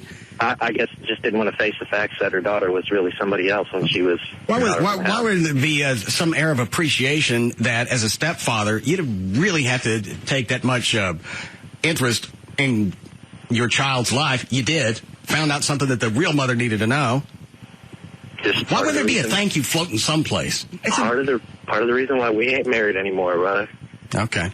All right. Thank you, sir. Yep. It's an embarrassment that he was right and she was wrong. And then, so not only do I know something about my child... take egos out of it. Why don't you focus on the kid and really worry about what she's doing? I know that sounds overtly easy, especially since I'm not a parent. I keep tabs on my dogs. I know you do. But it's different being a parent. You don't want to think that about your child. And then when it's right in my, not only is it in my face, but you're the one that told me, and now you're like, I told you, I was right. You were okay, wrong. well, take that out of the equation. It's hard to do that. You're still worried about the kid. And I know using my dogs as an analogy comparison is not the same thing, but if I could do a head count before I leave every day just to make sure everything's fine, as a parent, you really could keep tabs on what they're up to when they're online, especially when their contacts are limitless. You certainly could, and when you do, like I said, put that the tracker on like he had. Now that's available. There's no excuse not to go in. Once a week, I'd go in and I'd look and see where everyone they were talking to. That's me. I bet the mom didn't want to face the fact that daughters. It sounds like that's what he said. And then, yeah, nobody likes to hear that their kid's a whore. Yeah, daughter goes, well, I was just cybering. I didn't make any physical contact. I never really met anybody. I'm just online, building new friends. I'm networking. But from the parent's perspective, you just have to say, you have to go from the, I love you, I don't want to see you hurt, and there are people out there online that will and can hurt you. But I'm smart enough to know that. Then let me share it with me then. I'm not telling you anything. Sure. This is like living, why am I playing the kid now? I don't know. This is like living with a bunch of Nazis. No. I've got things that are my own personal business. I've got my life. I'm trying to learn about things, and I can't do it if you're always hovering over me. Listen, you will have your own life. You leave me alone. I've opted that my goal in life is to be a cyber whore, and I'm going to fulfill that. Yeah. You apparently are doing quite a good job. Guess what? Guess who don't leave the house for a month? Lisa? No, you.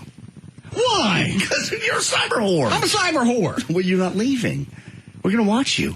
We're going to lock you up. I'm doing it online. You're not doing it online anymore. Not on my computer. Not on any computer in this house. All right, fine. I won't do it online. I'll go out and get the real thing. Thanks. Until you're 18, you play the game out. Until you're 18, you're doing my rules. Which one of those, Alfie? Doesn't work either. Then I'm going to move on. What? 5. Okay. Yes, Dave. Hey, yeah, Russ. Hey, I was just going to kind of call and reaffirm what you're saying. A step-parent kind of gives the parent another objective like an outsider. I mean, I've got a stepson now that he's on his 3rd time of being caught, and mother just refused to believe that he had a stash in the house. Couldn't believe he had access to it. But, me being there showed her that, hey, your kid's capable of doing this. Well, and I'm sure because technically you're an outsider, they're going to look at you and all right, you don't like this kid. You didn't want him in the marriage to begin with. Now you're trying to put him on the outs. And you probably planted that weed in his room. That's the way I play it. No way would I plant weed. But, yeah, I understand what you're saying. But, no, she understands. I've been in the child's lives long enough to know that I have their best interest at heart. And, unfortunately, the 3rd time he was caught with a stash, it was by the PD, and now we're having to go through the probation and all that. But it's awakened him to see that, there are other avenues to take. And when he's 15 years old, and his mother finally believes, hey, I'm sorry, my child is capable of this. Thank you. The first 2 times, who found the weed the first couple of times? His mother found it once, and I found it once. Yeah, one morning, it was 3 o'clock in the morning. He was in his brother's closet, said he was looking for a water bottle. And I said, I'm sorry, you don't go look for a water bottle at 3 o'clock in the morning. And sure enough, she went in there and found it. How much was it? Oh, it's just a little piece, but I mean, there's no telling how long you had that little piece, and yes, and until they get 18 and moved out on their own, computer, weed, whatever, you need to make it your business. And a step-parent offers a different objective. Okay. All right. Thank you. And that's another reason I'm more than happy that I had the vasectomy back in 2000. You'll never have that. You'll never have that as an issue. I wouldn't be able to survive as a parent if I got attitude from any kid that says my room, that's my area. Now, that's where I let you live. That's where you get to exist because I bought the house. That's your room. That's where you sleep. You close the door at night because I don't want to see you. You get that attitude if you let that grow. It starts at 2, 3, and 4. Kids just get to a certain age. Their hormones start cooking. And now, first of all, they think they've grown up.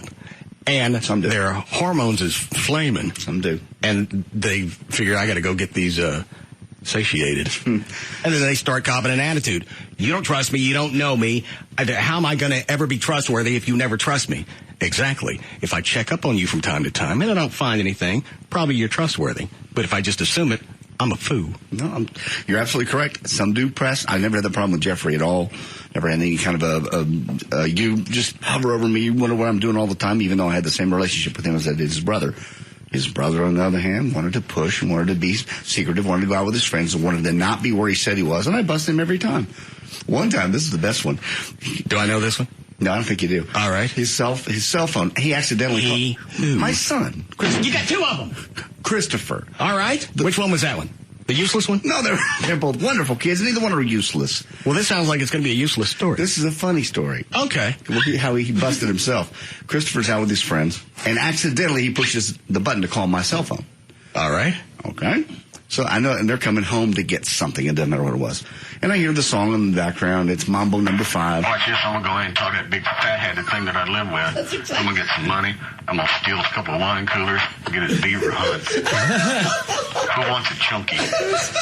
almost exactly what the conversation was. And I could hear it. And was he backing on you? No, he wasn't backing on me. He's going, okay, we're going home. Here's the story. We're all going out to Domino's Pizza. We're going to the pizza place. And then after that, everybody's going home. And he just went on and on and on. And the song in the car was Mambo Number 5. I remember this because as he walked in the door, I had Mambo Number 5 on the stereo. And it didn't occur to him that I was listening the whole time.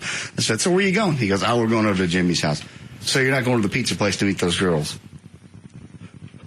How'd you know that? I went, Mambo Number 5. I held my cell phone up. I went, No, idiot! It was already closed, turned off at that point. He's not going to do it again by accident. Yes, he could have. You never tell him how you get this information. Oh, please. You make him more paranoid because that way he's going to think, is the car bugged? Is it one of my friends that called my dad? You were so close. You were on the verge of genius and you fell off. Yeah, it's what my dad would have done. He would have come to the pizza place where and beat your ass. Yeah, pulled me out. Grabbed you by the ears. Get out of here. What a coincidence. I'm hungry too. Let's eat together. I don't get why tell him how you got it? It wasn't going to accidentally call me back and let me listen again. And the entire air of paranoia is probably going to keep him better controlled. I suppose, but I knew my point is I knew what he was doing. In fact, as soon as he walked in, because you knew that he was going to lie to you, what are you trying to tell me? I'm just getting with my friends. Oh, that's right. I forgot. You haven't lied to me yet. Go ahead. Here comes the lie. Tell me about the pizza. You going to the pizza place? Yeah. You going to go hang out with them girls? No. Try it again. No, what girls? I don't know what you're talking about. You don't let me. You hanging out with girls? No. And then, everybody's going back home, right? Yeah. That's the story? That's the story. Not a good one. Mambo Number 5. Why tell him? Again, he wasn't going to accidentally call me again. So that's not what I said. The jig was up. Well, that's why I told him. It's like, I've gotten all the information I'm going to get at. If that source could have been available tomorrow. That source isn't the issue. It's to have him think maybe it's one of my friends that's ratting me out. The car's bugged. He's got some other source to find out what I'm up to.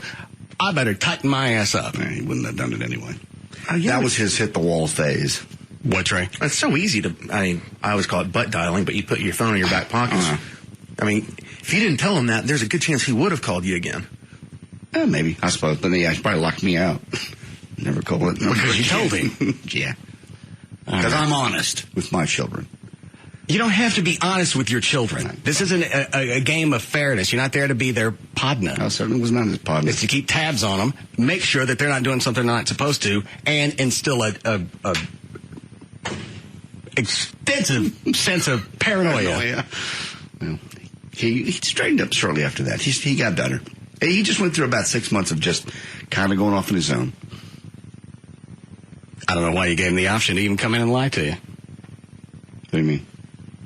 Well, you knew he was going to come in and tell the story. Why not just let him walk in the door? Lie to me. I was going to lie to you. You never trust me. Tell me go ahead and tell me the story. We're going to the pizza place. Try it again. We're coming home. That's all we're going to do. And you're not going to hang out with a bunch of bitches. We're certainly not. Try it one more time. I'm going to give you one more chance. We're hanging out with bitches. All right. How old are they? Well, they're 16, 17. All right. Bring them home to daddy. Take pictures. You don't bring me back some pictures? What happened? Oh, I hate you. Take this Polaroid land camera. Take a couple extra flash cubes. All right. Any more of those before we move on, Alfie? Line 2. What about it? How he runs checks on his kids. All right. Yes, Stephen. Hey, man, I got a 16-year-old and an 18-year-old, and we've lived through the computer generation. And with my kids, I told them straight up, I said, look, I want the passwords, and I want your websites, MySpace and everything. And they gave them to me, and my wife and I both, just periodically, we would just spot check them, because they both have laptops. They'd go off in their room, sitting back there. I just walk in, plop down on their bed, and sit down and say, all right, give me the computer. Log in under their username and password and read through it. And, you know, most of it's just boring crap. But but you don't know that for sure. And then after a while, if you do the spot checks, then after a period of time, you're going, all right, maybe the kid is trustworthy. Now I can start rewarding them with stuff because they've passed the test. The problem is they could have lied to you about which websites they had set up. Okay, here I'm going to give you this one. This is Smoking Gun. Then I'm going to go over here and set up this other one where I'm getting all my business done. Exactly. Yep. Well, my daughter, she's 18. She just graduated and took off to college, and she called me the other day and talked to me, and we were talking, and she said, Dad, she said, I want to thank you for being a parent and not my friend. And I was like, wow, that really meant a lot to me, because the problem is most parents just don't give a damn.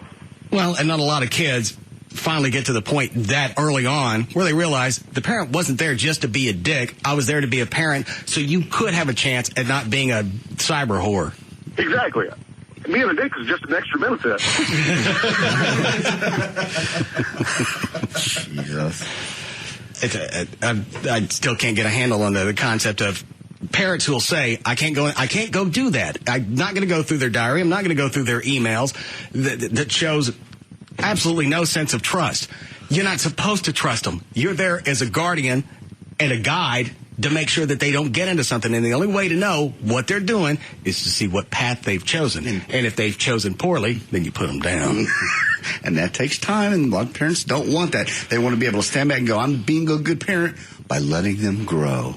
And I don't have there's no adversity in the home because they don't feel like I'm watching them. It's not some type of concentration camp.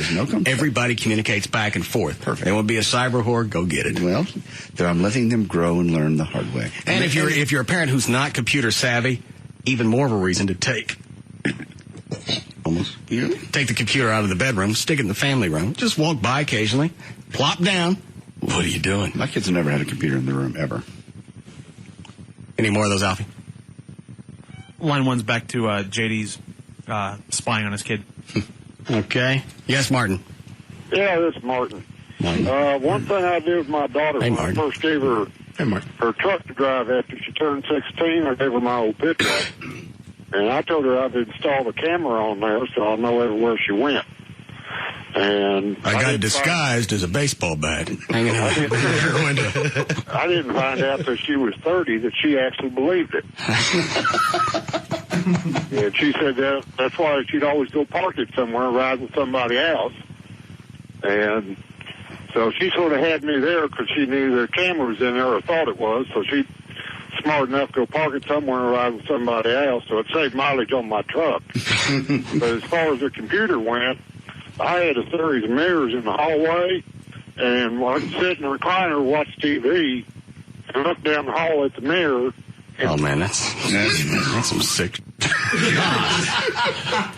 Mirrors put everywhere. Yeah. Ceiling, walls, up in the corners of blind eye mirrors, on top of my shoes, my hands, on the dogs.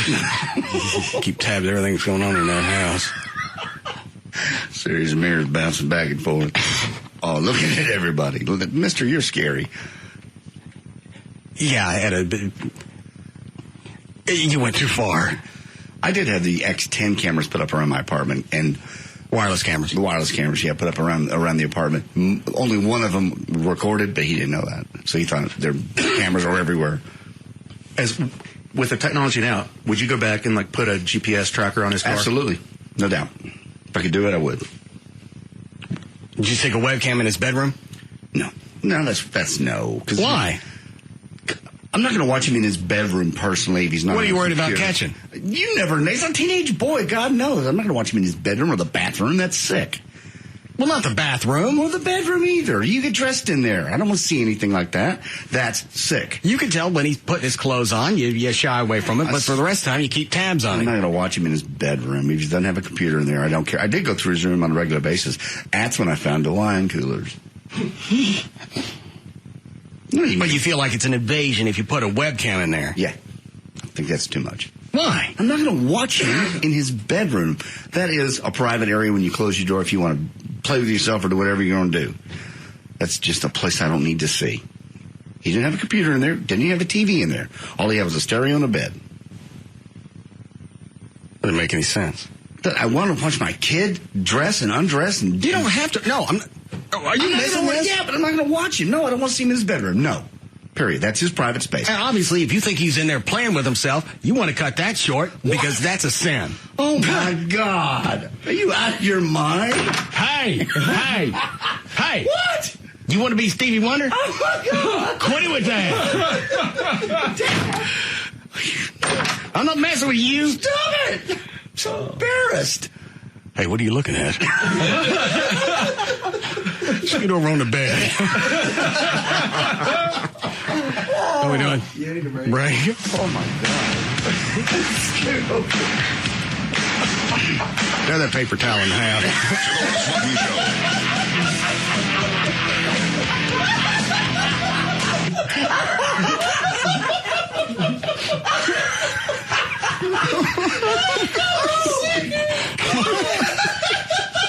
I'd be ill. Yeah, I'll bump over a couple of feet and tear that paper towel in half. Part of the magazine.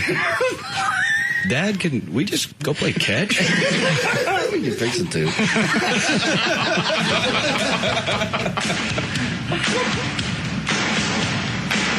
We'll be back to the Russ Martin Show.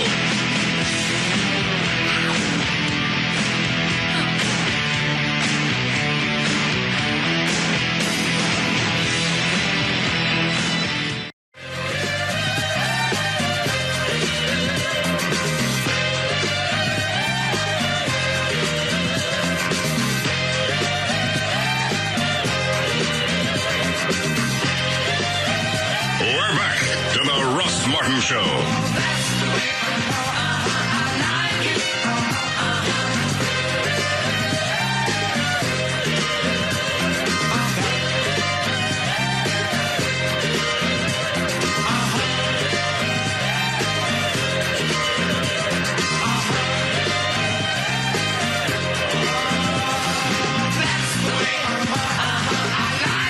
All right, Daniel, go ahead. All right, this live check of traffic is brought to us again by Redbox Video Rental. Actually, things are moving along pretty well. Just have a few problems.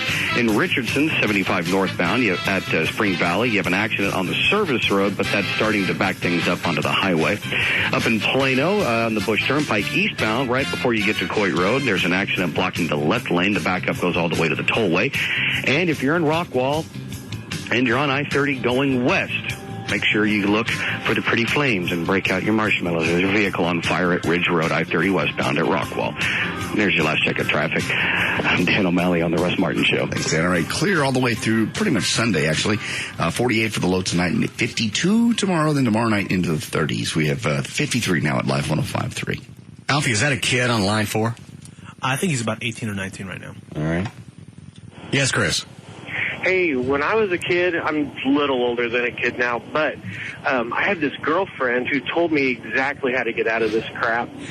She said, whenever you're telling a lie, they can always tell what's going on because your eyes would shift or your eyes would dilate. So I just started telling her the truth, my mom. And so, I'd get up Saturday morning. It's like, what'd you do last night? Oh, had a few beers, fingered a chick. And she'd just laugh and say, oh, yeah, whatever. It was awesome. Got away with everything. There was no concern that you were really up to something? Yeah. Okay. Well, you don't see that one happening in my house, but okay. Had a few beers and fingered a chick? No. Okay, we need to talk. Well, obviously, if you make it something that sounds a lot more hideous than what they've already thought in their head. Yeah. Well, okay, I was thinking about something. All right, well, hey. High five. No drugs? No, not that hand. Ooh. That's the stinky. All right. God. And you really would have stuck a webcam in your kid's room just because of the invasion. This is the creepiest thought. No. I'm talking about just to watch to see what they're doing. You don't do anything. If you see they're about to get busy with themselves, then you flip it off. No. He could do nothing in his room that I needed or wanted to see. If he had a computer in there. That's the mentality that parents have, that there's nothing going on in that kid's room. There's no reason for me to go in there and do a quick investigation. I went and investigated the room when he was out of the room. I'd go flip the mattress, go through the closet. That's where I found the wine coolers, go through, boxes and things when he was gone. But if he's in there, no, I don't need to see it. Well, and I'm not talking about doing it covertly. Let him know there's a camera in there. I don't want anything going on. And because I'm going to check up on you on a regular basis, I don't want any of that to happen. No, I'm thinking that is his private space while he's in there with the door closed. And that last segment was the creepiest thing we've done in a long time. What? Splitting the paper while the kid was playing with himself. What? Give me half that bounty. Using the good paper towels? Yeah. Be a man. Go shoot in the toilet. This is a little creepy, Dad. When I was a kid, what'd we use? Socks. Use their socks. Well, thanks for the idea. Will you do my laundry? Now I'm not doing anything. You and your sticky feet. Where do you think the idea for the gold toe sock came from? No idea. Stop using the good towels. Is that the good towels? Yeah. Using one of my... I got those out of the boxes of Breeze. Stop blowing in the good towels. I'll wash it. When I was a kid, we used to use bricks. We shooting bricks. Acme bricks. Why? Best thing to have around you. Especially the ones with 3 holes. 3 holes like having a different chick. I got a plethora. I love holes. I'm gonna be a coach someday. Stop looking at porno. Why? I look at something a little more innocuous. Flip open the JCPenney, look at that. Get the Sears thing. There's plenty of underwear ads, or flip back to the whirlpools. No. Think of it as a big porcelain poos. No, I don't want to see that. I want to see this. Playboy magazine that I have. No. Yo, look, right here. Look at that. Yeah, something about that. Need one of your gym socks. No. Creepy. Well, that's the other thing, too, is kids today, obviously, they don't have to go through the stuff we did trying to find, like, those glimpses of, like you've said before, Russ, the nipple glimpse on, like, the staticky channel on TV, or when the you had Sears catalog. The pay channels, like on 21, Channel 33, it was scrambled. And you'd watch that for half an hour, because you could make out bodies from time to time. It'd be squiggly and it'd be green, but you knew when you got a nipple and that's the time to go. And now there's no hunt. There's no accomplishment. You just flip open the internet and you look at porn. Not if it's go back and make it more of a challenge. Not if it's in the living room, you don't. Oh, and you had to you just had to twist the UHF channel turner, because you could You're talking about the scrambled TV channel? Yeah, you'd adjust it just a little bit and you'd see a nipple and be like, more. That's it. Then you go, all right, there it is, and you go, oh, it's gone again. Oh, that's a wiener. I'm gay. It just get the underwear ad. Everybody used the underwear ads. Oh, that's true. But they don't have to do that anymore. So I had the best of both worlds, because it started out with, I would tear out the underwear ads in the catalog, and that would go between the mattress and the box springs.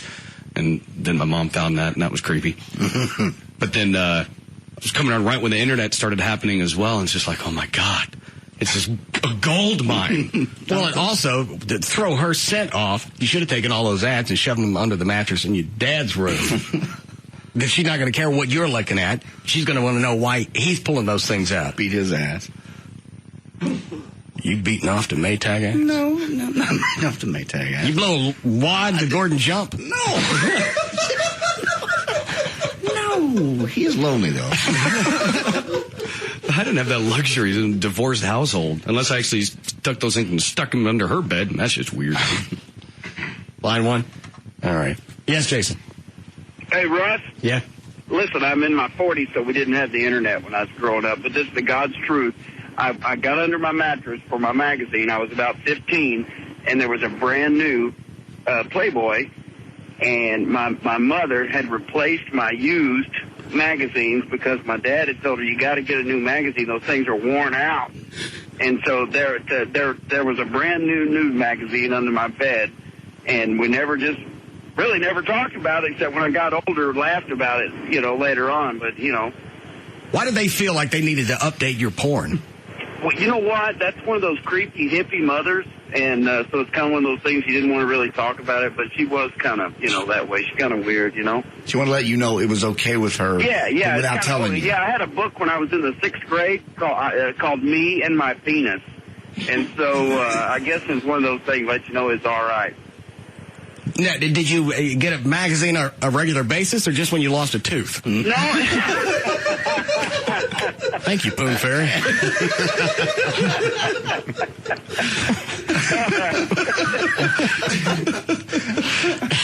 I'm going to go get me a pair of pliers. I'm going to knock all these bitches out. I'm going to stay up all night and catch a glimpse of this bitch. I got no teeth. Look at this. Where do you go? Come back. What if I get a subscription to one of the satellite channels if I pull all these out? Porn Fairy, you're going to come by and slip me some stuff. Hell yeah. All right, I'm done with this. We got any more news? Yeah. Okay.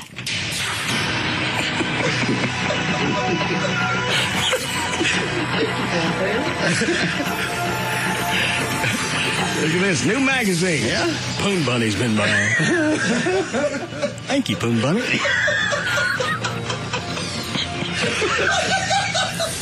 Can't wait for Christmas. Poon Claus.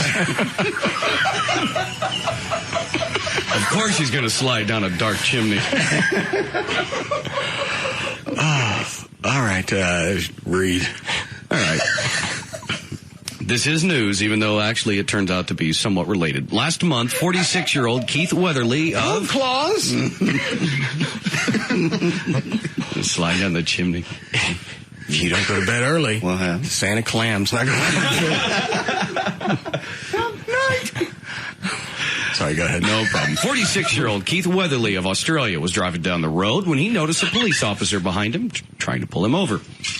Instead of stopping, Keith led police on a low-speed chase, which topped out around 12 miles per hour. After about 10 minutes, Keith finally pulled over, but when the police told him to get out of the car, he refused. Now, of course, you might be wondering, why was Keith being so difficult? Well, the cops were wondering that, too, so after they physically dragged Keith out of his car, they realized why he was acting so strangely. Keith had some porn in his car, possibly from the ferry, and his pants were down around his ankles. Maybe they was loose. Nope. No belt? No belt. Lost a bunch of weight. No, he certainly didn't. All right. Because he was pleasuring himself with pasta sauce. What brand? Didn't say. That's important. He just had it in the pasta jar. And he was it the Ragu Chunky? I don't know. That feels the best. Creepy again. Stop with the pasta jar. That feels the best. Wasn't my idea. The morning I'd get up, there'd be a can of Ragu sitting on my bed. Just figured the Dago ferry stopped by. And according to the police report, Keith actually continued pleasuring himself in between bouts of wrestling with the cops while they were trying to arrest him. You guys are a real buzzkill. You're making my penis al dente. Get out of the car. I can't do nothing with this. Look. I see it. In much different directions. Oh, no. It's like jacking a water wiggle. So on Tuesday, Keith... Does it ever say why he opted for spaghetti sauce? No. And you would think that's a crucial thing to investigate. I don't think at that point the cops care. Just the fact that he was, and there would be an air of curiosity of all the things to stick your crank into. Why is it you picked some type of spaghetti sauce? What I happen to have in the car. Why not Spam? Because they didn't have no Spam. Spam makes more sense. I don't have any Spam. I have spaghetti sauce, pasta.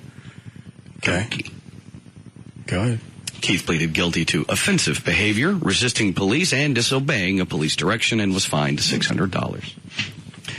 David Fayol took his own life because he was irrationally opposed to leaving his home, which had been repossessed, this according to Deputy Coroner Simon Burge. In the 15 years I've been sitting as a deputy coroner, this is the most bizarre case I can recall recording a verdict of suicide. Is this the guy with the chainsaw? Yeah. Yeah. Fayol, who had been... This wasn't suicide. It was. Fayol, who had been drinking alcohol but not taken any drugs, tied a chainsaw to the leg of a snooker table and plugged it into a timer. Requesting the parents to remain outside the property, officers. All right, that doesn't make any sense, even with that, because if it was an electric chainsaw, it means it's battery powered, and there's no way to hook it up to a timer. So I'm still missing something. But go ahead. Yeah.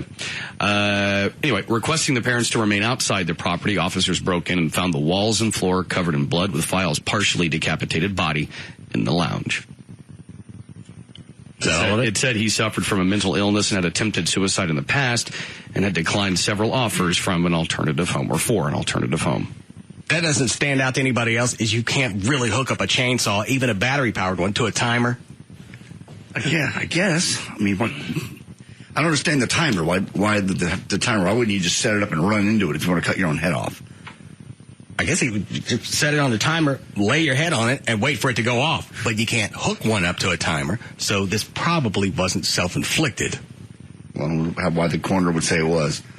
I mean, they investigated it. The cops investigated it. The coroner investigated it. Nothing else in the story? No. It's sketchy, obviously. Hate mysteries. And why Roby ferry stuck by.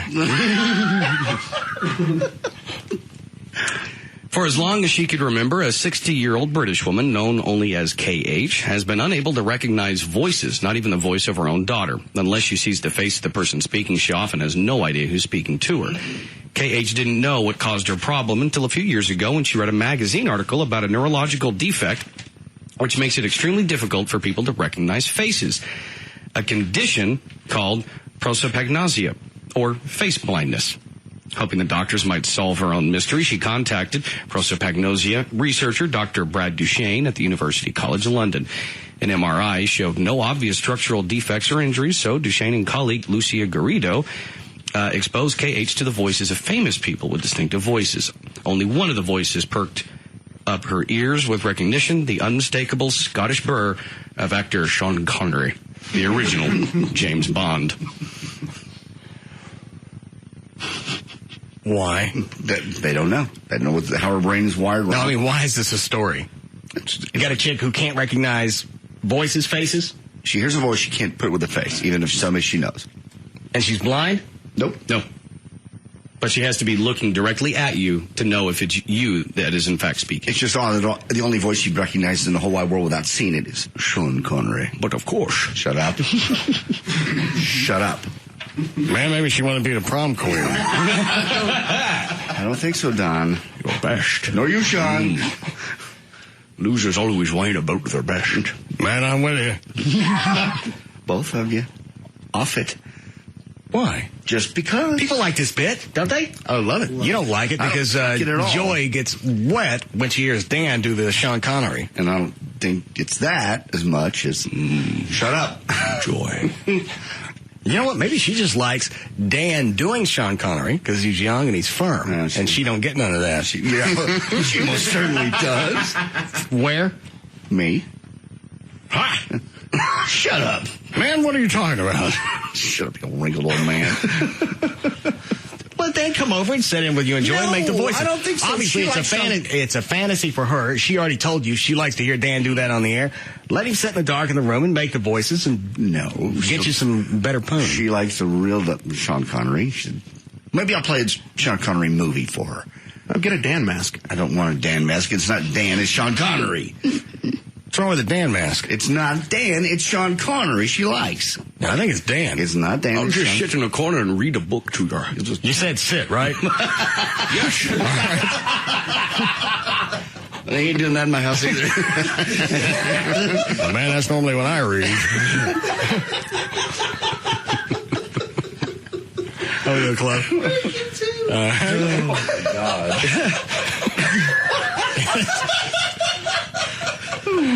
I was talking. That's a stinky.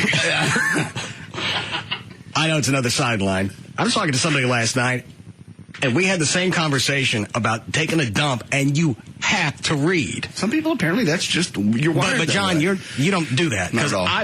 I've actually run around the house, bent over, knowing that if I sneezed, it was coming out, but I'm not going in the bathroom without having something to read. It didn't make, as long as it's words. That's so bizarre. I can't imagine why the two are related. I still think there's some kind of hormone the emitted through the brain when you got to go take a grunt, and if they were able to take that, put it in some type of oral form, you probably could increase IQ scores around the country.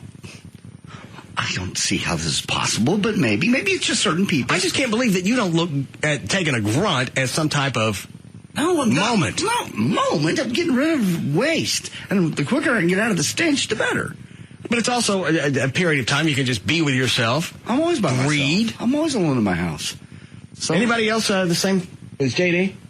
No, I can't go unless there's I don't care what it is. I've run out to the mailbox, bent over just to see if there was anything out there.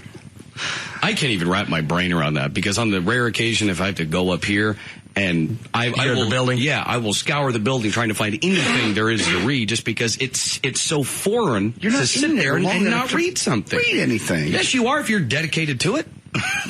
Doesn't take me that long. That's the only time that I'll actually read a book is if I'm in the bathroom. How long do you spend? It depends on what I'm reading. After a while, that initial thrust is over, but when you're initially starting with the birth, that's the moment I gotta look at words. It's so odd. It's so strange. Obviously, you're not alone, nor I, about people that must read when they're doing that.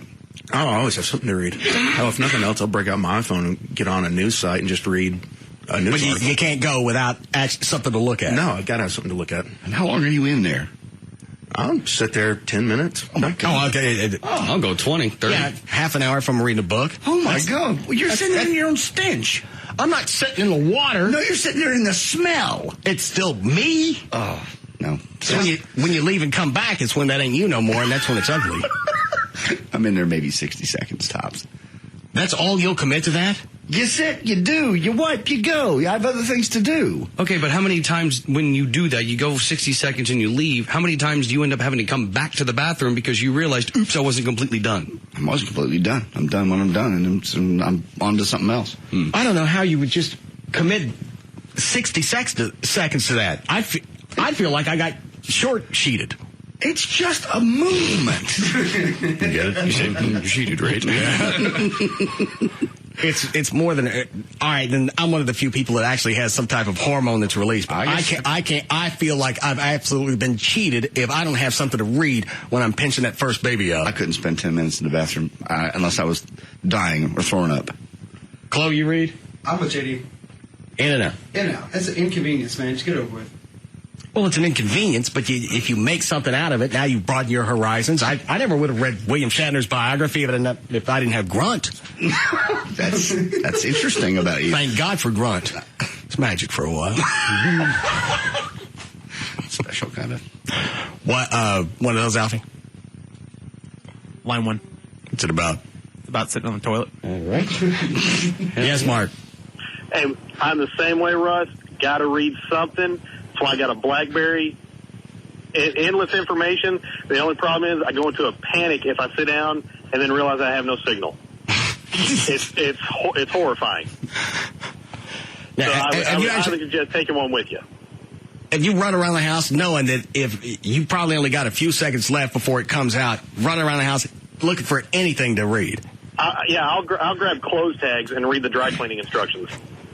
Wonder what the hell that is. I don't know, but it's got. Thanks, Mark. Why there hasn't been some type of scientific research on this? Oh, the other crap they research. If you'll take time to try and figure out relationships and the communication skills back and forth with men and women, why wouldn't you? Or you're trying to find out some cure for the wolf babies, like 50 kids a year, they're born with hair all over them. Why wouldn't you take this, realize that this is something that could be used scholastically, figure out whatever that hormone is, put it in some type of pill form and make them swallow it. There's something that's attached to your sphincter that makes your brain want to read. I don't think it's my sphincter. What part of it is? Maybe it's the part of your brain that tells you got to go, and also it's for whatever reason it affects another part of the lobe. I don't know. But if I go sit and I take a grunt and I don't read, I feel like I've lost out. Short-sheeted myself. Complete wasted event. I just figured that's the event. I'm there, do it, go. Go read a book in the other room where it doesn't stink. Then you've lost. I'm not lost. I'm out where fresh air. You don't enjoy the stink? No. It's stored stink tells you what it is. Aroma, yes, but it's stink. It's stench. You don't have any proprietary pride in your stink? No, it's stink. Well, you don't know what's good. I know what stink is. What is what? Ready, break. We'll be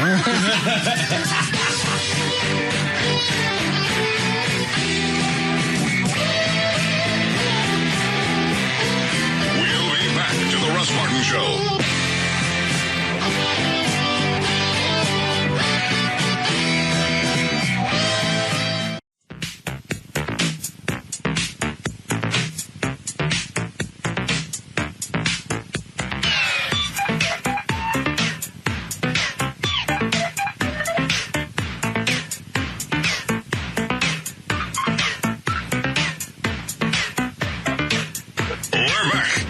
Russ Martin Show.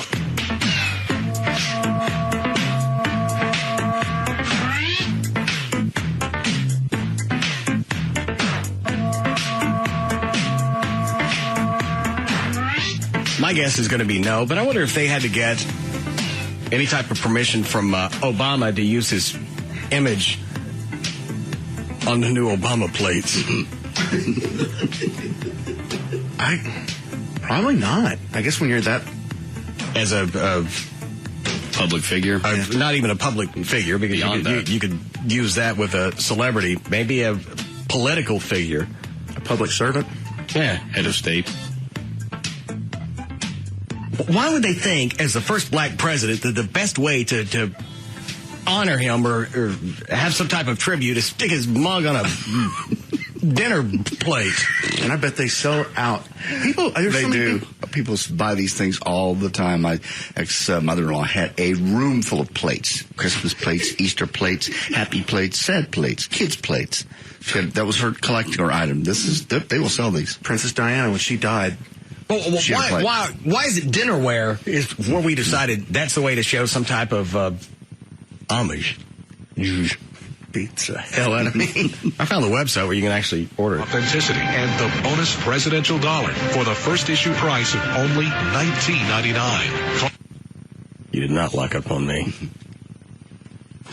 Then you gotta, it's gotta, it's on television again. Run it again. Which TV is that? 3. Commander-in-Chief. This first issue collector's plate features the president-elect with confident smile and kind eyes, surrounded by a flag and fireworks. Kind eyes, like white people have. 22-karat gold trim, complete with election date and inscription, "Change has come." The back displays the American Historic Society. It's when they get to that wide shot of this white trash family. The daddy's I never thought this day'd come. Society seal and electoral and popular votes. This issue is strictly limited to 65. What? Because the electoral votes just changed. They've figured out McCain won Missouri. So whatever they printed, hold on. wrong. Get at the Sharpie. Isn't that fascinating, though? The only person thought that was funny. They got the electoral votes wrong. You're buying a plate with a president on it. It's a big selling point for him. He won. Doesn't matter what the Electoral College said. Yeah, but now the plate is an error plate, so maybe it'd be worth more. Hot damn. Filing days with a limit of 2 plates per caller. Own a piece of history with bonus display stand and certificate of authenticity. Greedy for bastards. The first issue price. What? Greedy bastards only get me 2 per caller? I'll call back. You can't. My name. I'd like to buy 2 plates. Did you just call? No. I need my 2 Obama plates. I want to pay tribute to our first black president. Every day when I eat food and I get to his face, I know that's the man that fed me. Of only $19.99. Have your credit card ready when you call 1-800-409-1734. Well, they're not going to show the redneck family. That's 1-800-409-1734. 1-800-4... Oh, I just gave out the freaking phone. When did it start that plates were the way to go? Why not some wall plaque with all the information, the first black president, play it out that direction? Why is it because having Obama wear? Because people that collect things like this, plates are a big deal. It's like little porcelain dolls and things like that. This is a collector's item for people that collect. But why is it plates? You could stick it on anything. I had no idea that tradition goes back many, many, many years. Never thought this day'd come. We could actually sit in the country free enough to eat our food off a colored man's face. Stop it. Thank you, Obama. What are those on hold, Alfie? About sitting on the toilet and reading. All right, there's some segue there. Which one? Line 1. Okay. Yes, Kayla. Hi, yes. I have a perfect answer for your bathroom question. Uh-huh. Okay, so you want to know why people read while going to the bathroom, right? Well, you know what? I don't even know if this is a chick thing, because I've never dated anybody that spent a lot of time in the bathroom. They're in and out, just like JD. Do females have to read? Yeah, at home, not in public. That's a whole different conversation. Yeah. And at that point, you really don't want to read, because you got to see if anybody's coming. All right, bye. God. Is that all of them, Alfie? Line 4. No, I'm not taking that. I don't care what kids do on the toilet. No. What kind of puzzle does he work on? Just a little jigsaw puzzle. Gets a little TV tray, sets it up. Oh, my God. All right. Yes, Dee Dee. Hey, yeah, when he knows he's got time, he sets the TV tray up and works on the puzzle. And if he knows he doesn't have time, he takes his Nintendo DS with him. I don't know. How old's your boy? He's 7. I don't know if I was to that point at 7. Something that I think hit later age that I gotta have text. I can't pinch unless I got text. And I'm certainly not going to go in there and work a puzzle. What kind of puzzle? Just any kind. Star Wars, Buzz Lightyear. He just takes a puzzle in there with him. If he has time, how long does this process take? No. If he knows he's got time to set the TV tray up before he's got to sit on the potty, Oh, okay. he will take it with him. If not, he grabs his DS. How long would he normally sit in there? He's been in there an hour. In a pot? On the potty, yes. He ain't doing no puzzle. No. Yes, he is. No, he's not. He's doing a puzzle. Actually, what he's doing. He's doing a little testicle Rubik's Cube. Time me. Mommy, I'm just getting in the bathroom. I'm putting together my Obama puzzle. Nothing untoward's going on in here. Obama. But he's 7, so what he may be doing is he may not realize he's laying the groundwork from when he's older to when he's not doing the puzzle when he's in there for an hour. No, if he's already in there for an hour, he's not messing with any jigsaw puzzle. No. Nice cover, though. Smart kid. See, he's probably got 20 of them already glued together. That way when you come out, you show Mama, here's what I did. There's no way I was in there whacking for an hour. Well, it's an amazing little puzzle, honey. Let me pick it up and look. Wait a minute. Shoot. All right. 6:48. What else you got, Dan? Well, in news that makes me happy, Dr. Pepper is making good on its promise of free soda now that the release of Guns N' Roses' Chinese Democracy is reality. The soft drink maker said it back in March. Is the album out? Will be Sunday. It's streaming now on their MySpace. Have you listened to it yet, Chloe? Yep. She got it right here. You have it? Is it any good? Track 2. It's the only really good track, honestly. Is it any good? Not really. 14 years and there's only one good track. Is it really 14 years? Yeah. It's about that long. I mean, it's... Well, hey, calm down. He didn't work on it for 14 years. They recorded it back in the 90s. And they just finally got around to producing it, right? I think they re-recorded, redid some stuff. And this is... I don't know if this is the final cut of the album, but this is I believe some of the rougher stuff on it. So what's track 2 on this? Track 2 is kind of like the hit. It's Don't Matter. And it queued in about a minute. You pulled this offline? What's that? No, got it from a friend of mine. I thought it's not for sale yet. Well, it's not for sale. Where'd you get it? Someone just dropped it off at the station. Okay. Actually, this is a pretty cool rockin' song. Sounds like Pink Floyd. It's pretty weird.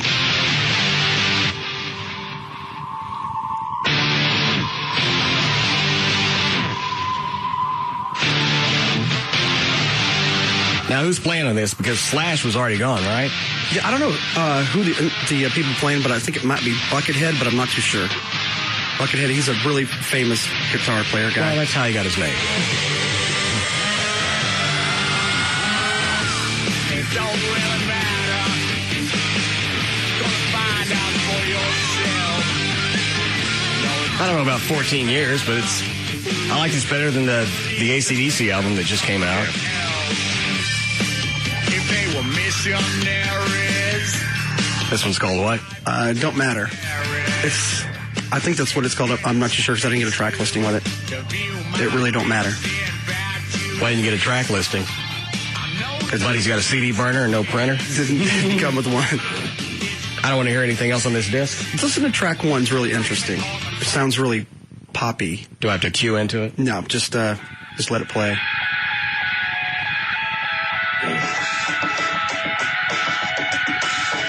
Almost like synthesized.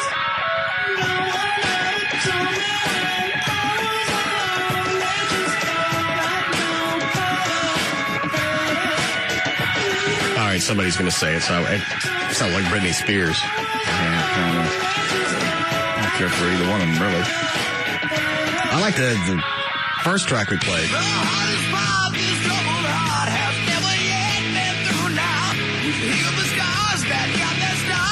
It's kind of Use Your Illusion-ish. A lot of the songs off. I don't hate it. If I was still in rock radio, I'd probably get used to it after a while because you play it nonstop for a year. It kind of reminds me. To me, it sounds like a Nine Inch Nails type song. Nah, yeah, I still got the Guns N' Roses feel to it. It's track 3. Doesn't anybody just start with music anymore? No, a lot of this stuff on here has little funky intros.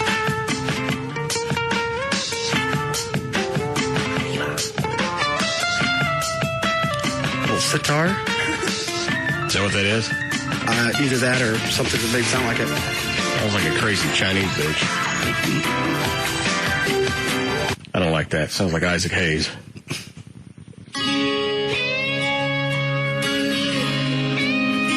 It's one of the slower songs off the album. So far, this is not bad. I thought if something that he had to set on since the late 90s. Yeah, I've got kind of used to it, but I'm still not crazy about it. It sucks. You don't like it? No. I mean, it's really hard because they're in a horrible position because they have so many great songs from back in the day.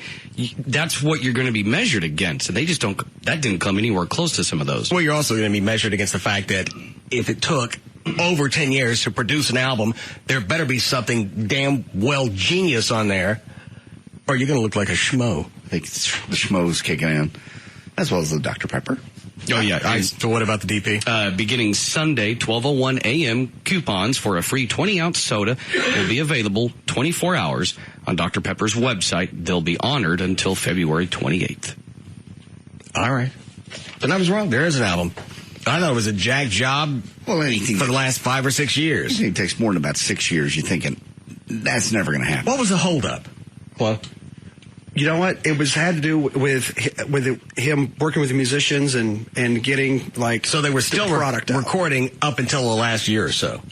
I don't think they were actually doing any final recordings or anything. I think this stuff's been weighing in the balance. Well, if you're working with musicians, are you talking about for rights? That and also to create. I'm done talking to you. Like talking to a retarded Trey. Wow.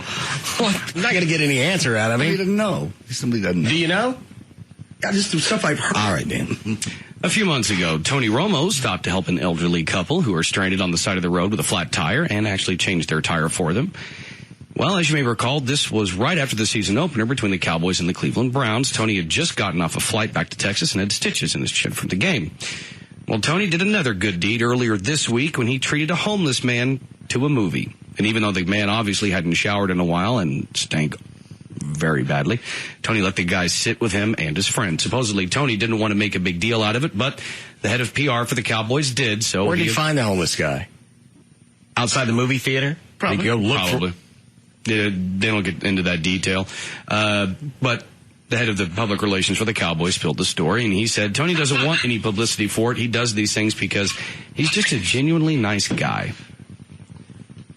If I'm going to sit next to a stinky homeless guy, I'm going to tell everybody. He doesn't do it for publicity. It's like Toby Keith going over to Afghanistan. He doesn't tell anybody when he goes. We don't really find those things out unless it's leaked. They had this one leaked on purpose. Think so? Well, I mean, maybe Tony didn't want it out, and they went, "No, this is too good. We're not sitting on this. You're a little golden child. We're going to make you look like the perfect little boy." From what I read, the homeless guy is like a regular around this theater, and there's like a consignment store and some other things. And he ran and told everybody, and that was my understanding is how it got out. But you're right; it could be very well. Well, I don't get why you would think this would be some type of PR event. But if I'm going to sit next to a turd for 2 or 3, what'd they go see? I don't have a clue. You guys not research anything? It's not in the story. I'm sure it's online someplace. I'm sure it is. Maybe if I delved into every single story for hours and hours and hours, I could find out what movie they went to see, but I didn't hear it. Quantum of Solace. Is that what it was? Yes. Was it? I don't know. Is it the Joy Luck Club? These are the things that happen when you're homeless. You thought smelling bad and not having a job was bad. We're going to watch a bunch of Asian chicks bitch about their lives for 3 hours. Can I go back out in the rain? You will not. I'm going outside. Just the bathroom. I'll be right back. Double feature. Terms of endearment. Then tomorrow, Sex in the City. All right. We need a break for Lycus. We're all right. Quick break. How long? 3 minutes. Okay.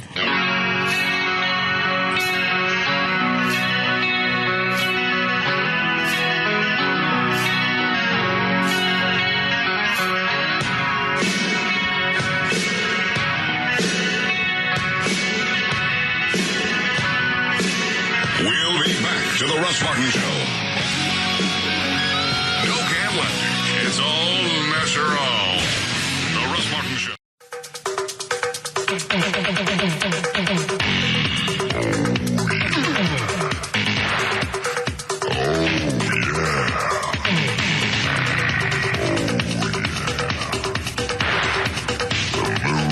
We're back to the Russ Martin Show.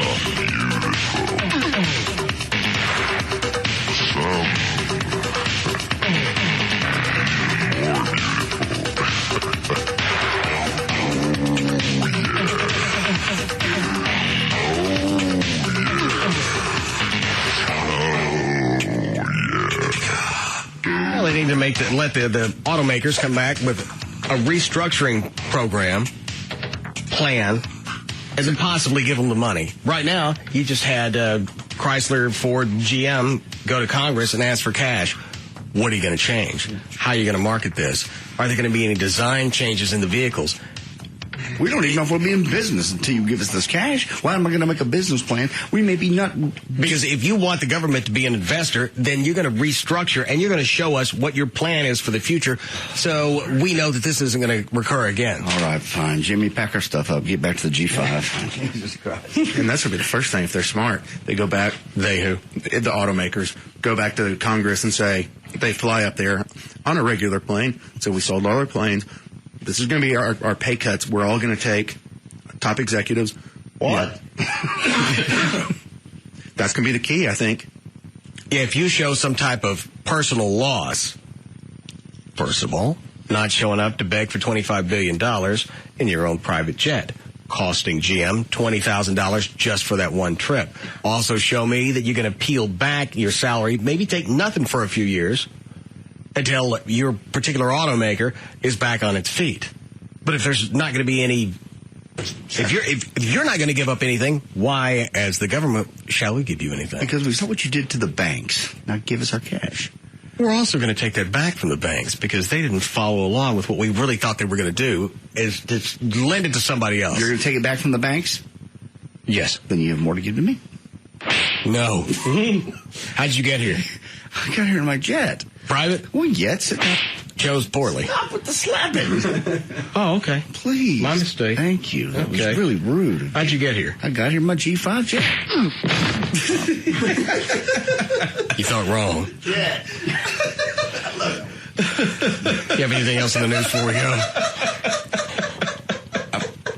I'm not sure I can top that. There's a video running around on the web of people. This guy interviewed these people that had just voted for Obama and asked them about politics. And I think I saw this on CNN. Is it just a clump of idiots? Yes, a clump of idiots. Okay, what about it? You want to hear any of the audio? You got to tell me where it is? It's going to be an Easter egg hunt. It's 86. Cut 86 is they're asking them about. The question is in there. It's self-imposed. How do they know that they were Obama supporters? They asked them as they were exiting, who'd you vote for, Obama? Okay, can we ask you a few questions? Exiting what? Exiting the polls. Got it. Day in Election Day. I've now been in 57 states. What cut? That one. All right. I think one left to go. Which claim to have campaigned in 57 states? Sarah Palin? I don't know. 57 states? Probably Sarah Palin. I have no idea. 57 states. I have no idea. I don't know. Is that Palin? 57. I don't know. Sarah Palin. 57 states. That sounds like something Sarah Palin. And when they get to because I know they asked this, when they get to who's got the knocked up kid, they know the answer to that. Mm-hmm. And there was another Palin question that they got right off the bat. They got all the bad Palin stuff, yeah. There are 2 cuts here? There's 4 total, yeah. The next one is, what do you know about Palin? Which wore clothes that their political party spent $150,000? Sarah Palin. Palin. Sarah Palin. Still the same group of people they talk to, Obama supporters. Same ones. I think. Palin. Sarah Palin. Palin. Palin. I know that was Palin. They made a big deal about that. But you gotta look pretty, right? Which has a pregnant teenage daughter? Palin. Palin again. Palin. Sarah Palin. Palin. Sarah Palin. Sarah Palin. Sarah Palin. Palin. That was Palin. Whore. Palin. The next one is 88. Which party controls the Congress? Okay. Which party currently controls Congress? Currently, like... It's Republicans? It's Democrats, but I'm sure they're going to say Republicans. Oh. Yeah. That's what I meant. No. Stupid. I don't know, actually. The Republicans. Republicans. Republicans Yes. control Congress? Yes. Probably Republican because the president's Republican. That's my honest answer. They all had Obama shirts, and they all had, red, white, and blue hats, and they were all just American as they could be. I would hope that you ask these questions before you let them into the booth. Hey, it doesn't matter. I don't have to be smart to vote. I don't have to be educated on the system to vote. If you're going to play this out as some type of constitutional privilege that I need to go out and exercise, then do some research. Don't do it just based on some PR campaign or because he's been supported by different members of Hollywood. I watched CNN. I watched Saturday Night Live. Nothing. I watched Saturday Night Live. You got the big points. Palin spent $150,000 and she got a whore kid. They actually asked him one time, they said, who said, I can see Russia from my house? And they all said Palin. That was a Saturday Night Live line. She never said that. No, it wasn't. Yes, it was. Okay, it was. Answer. I think it Was it really? Yes. All right. it's Republicans are controlling it now, I believe. The what? The Republican? Which political party currently controls Congress? I don't know. You don't know? No. Beastie Boys. The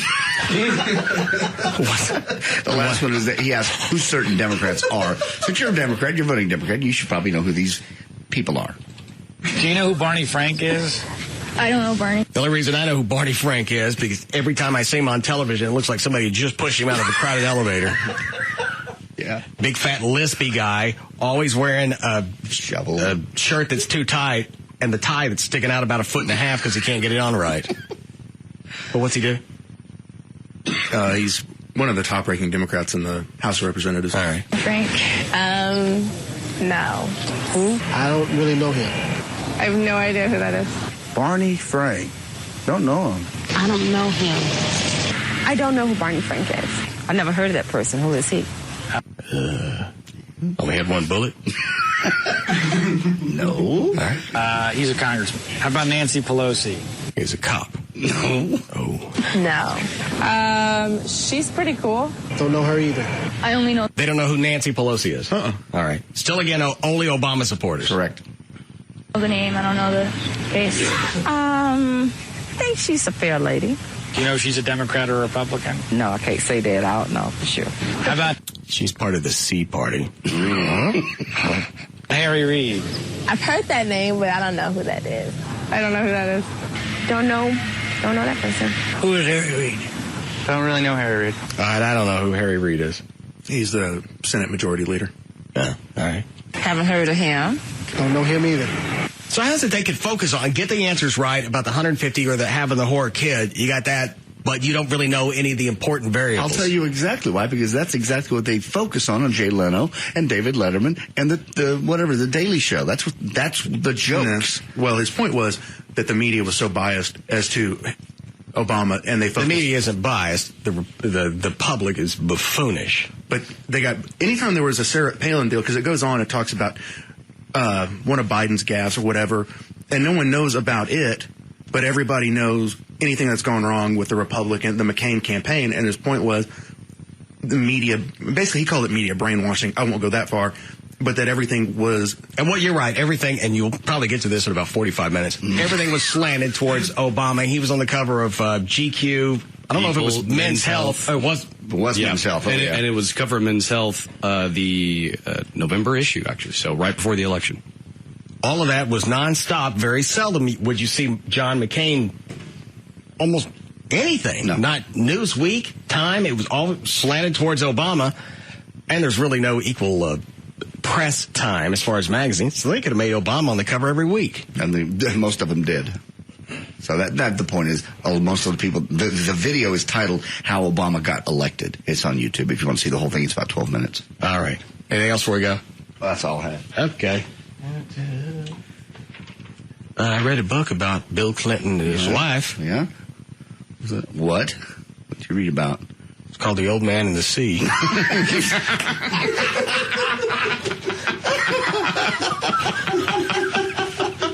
How long you been sitting on that? About 6 minutes.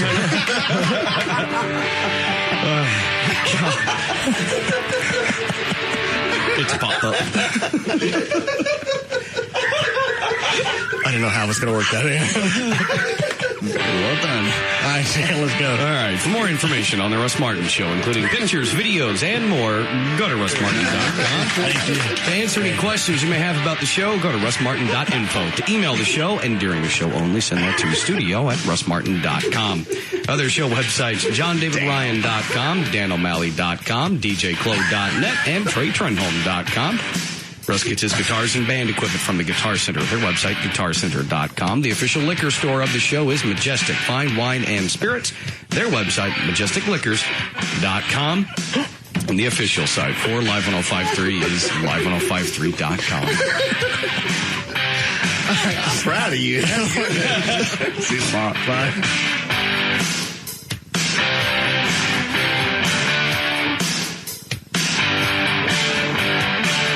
You can now listen to The Russ Martin Show anytime you want on the web at russmartin.info.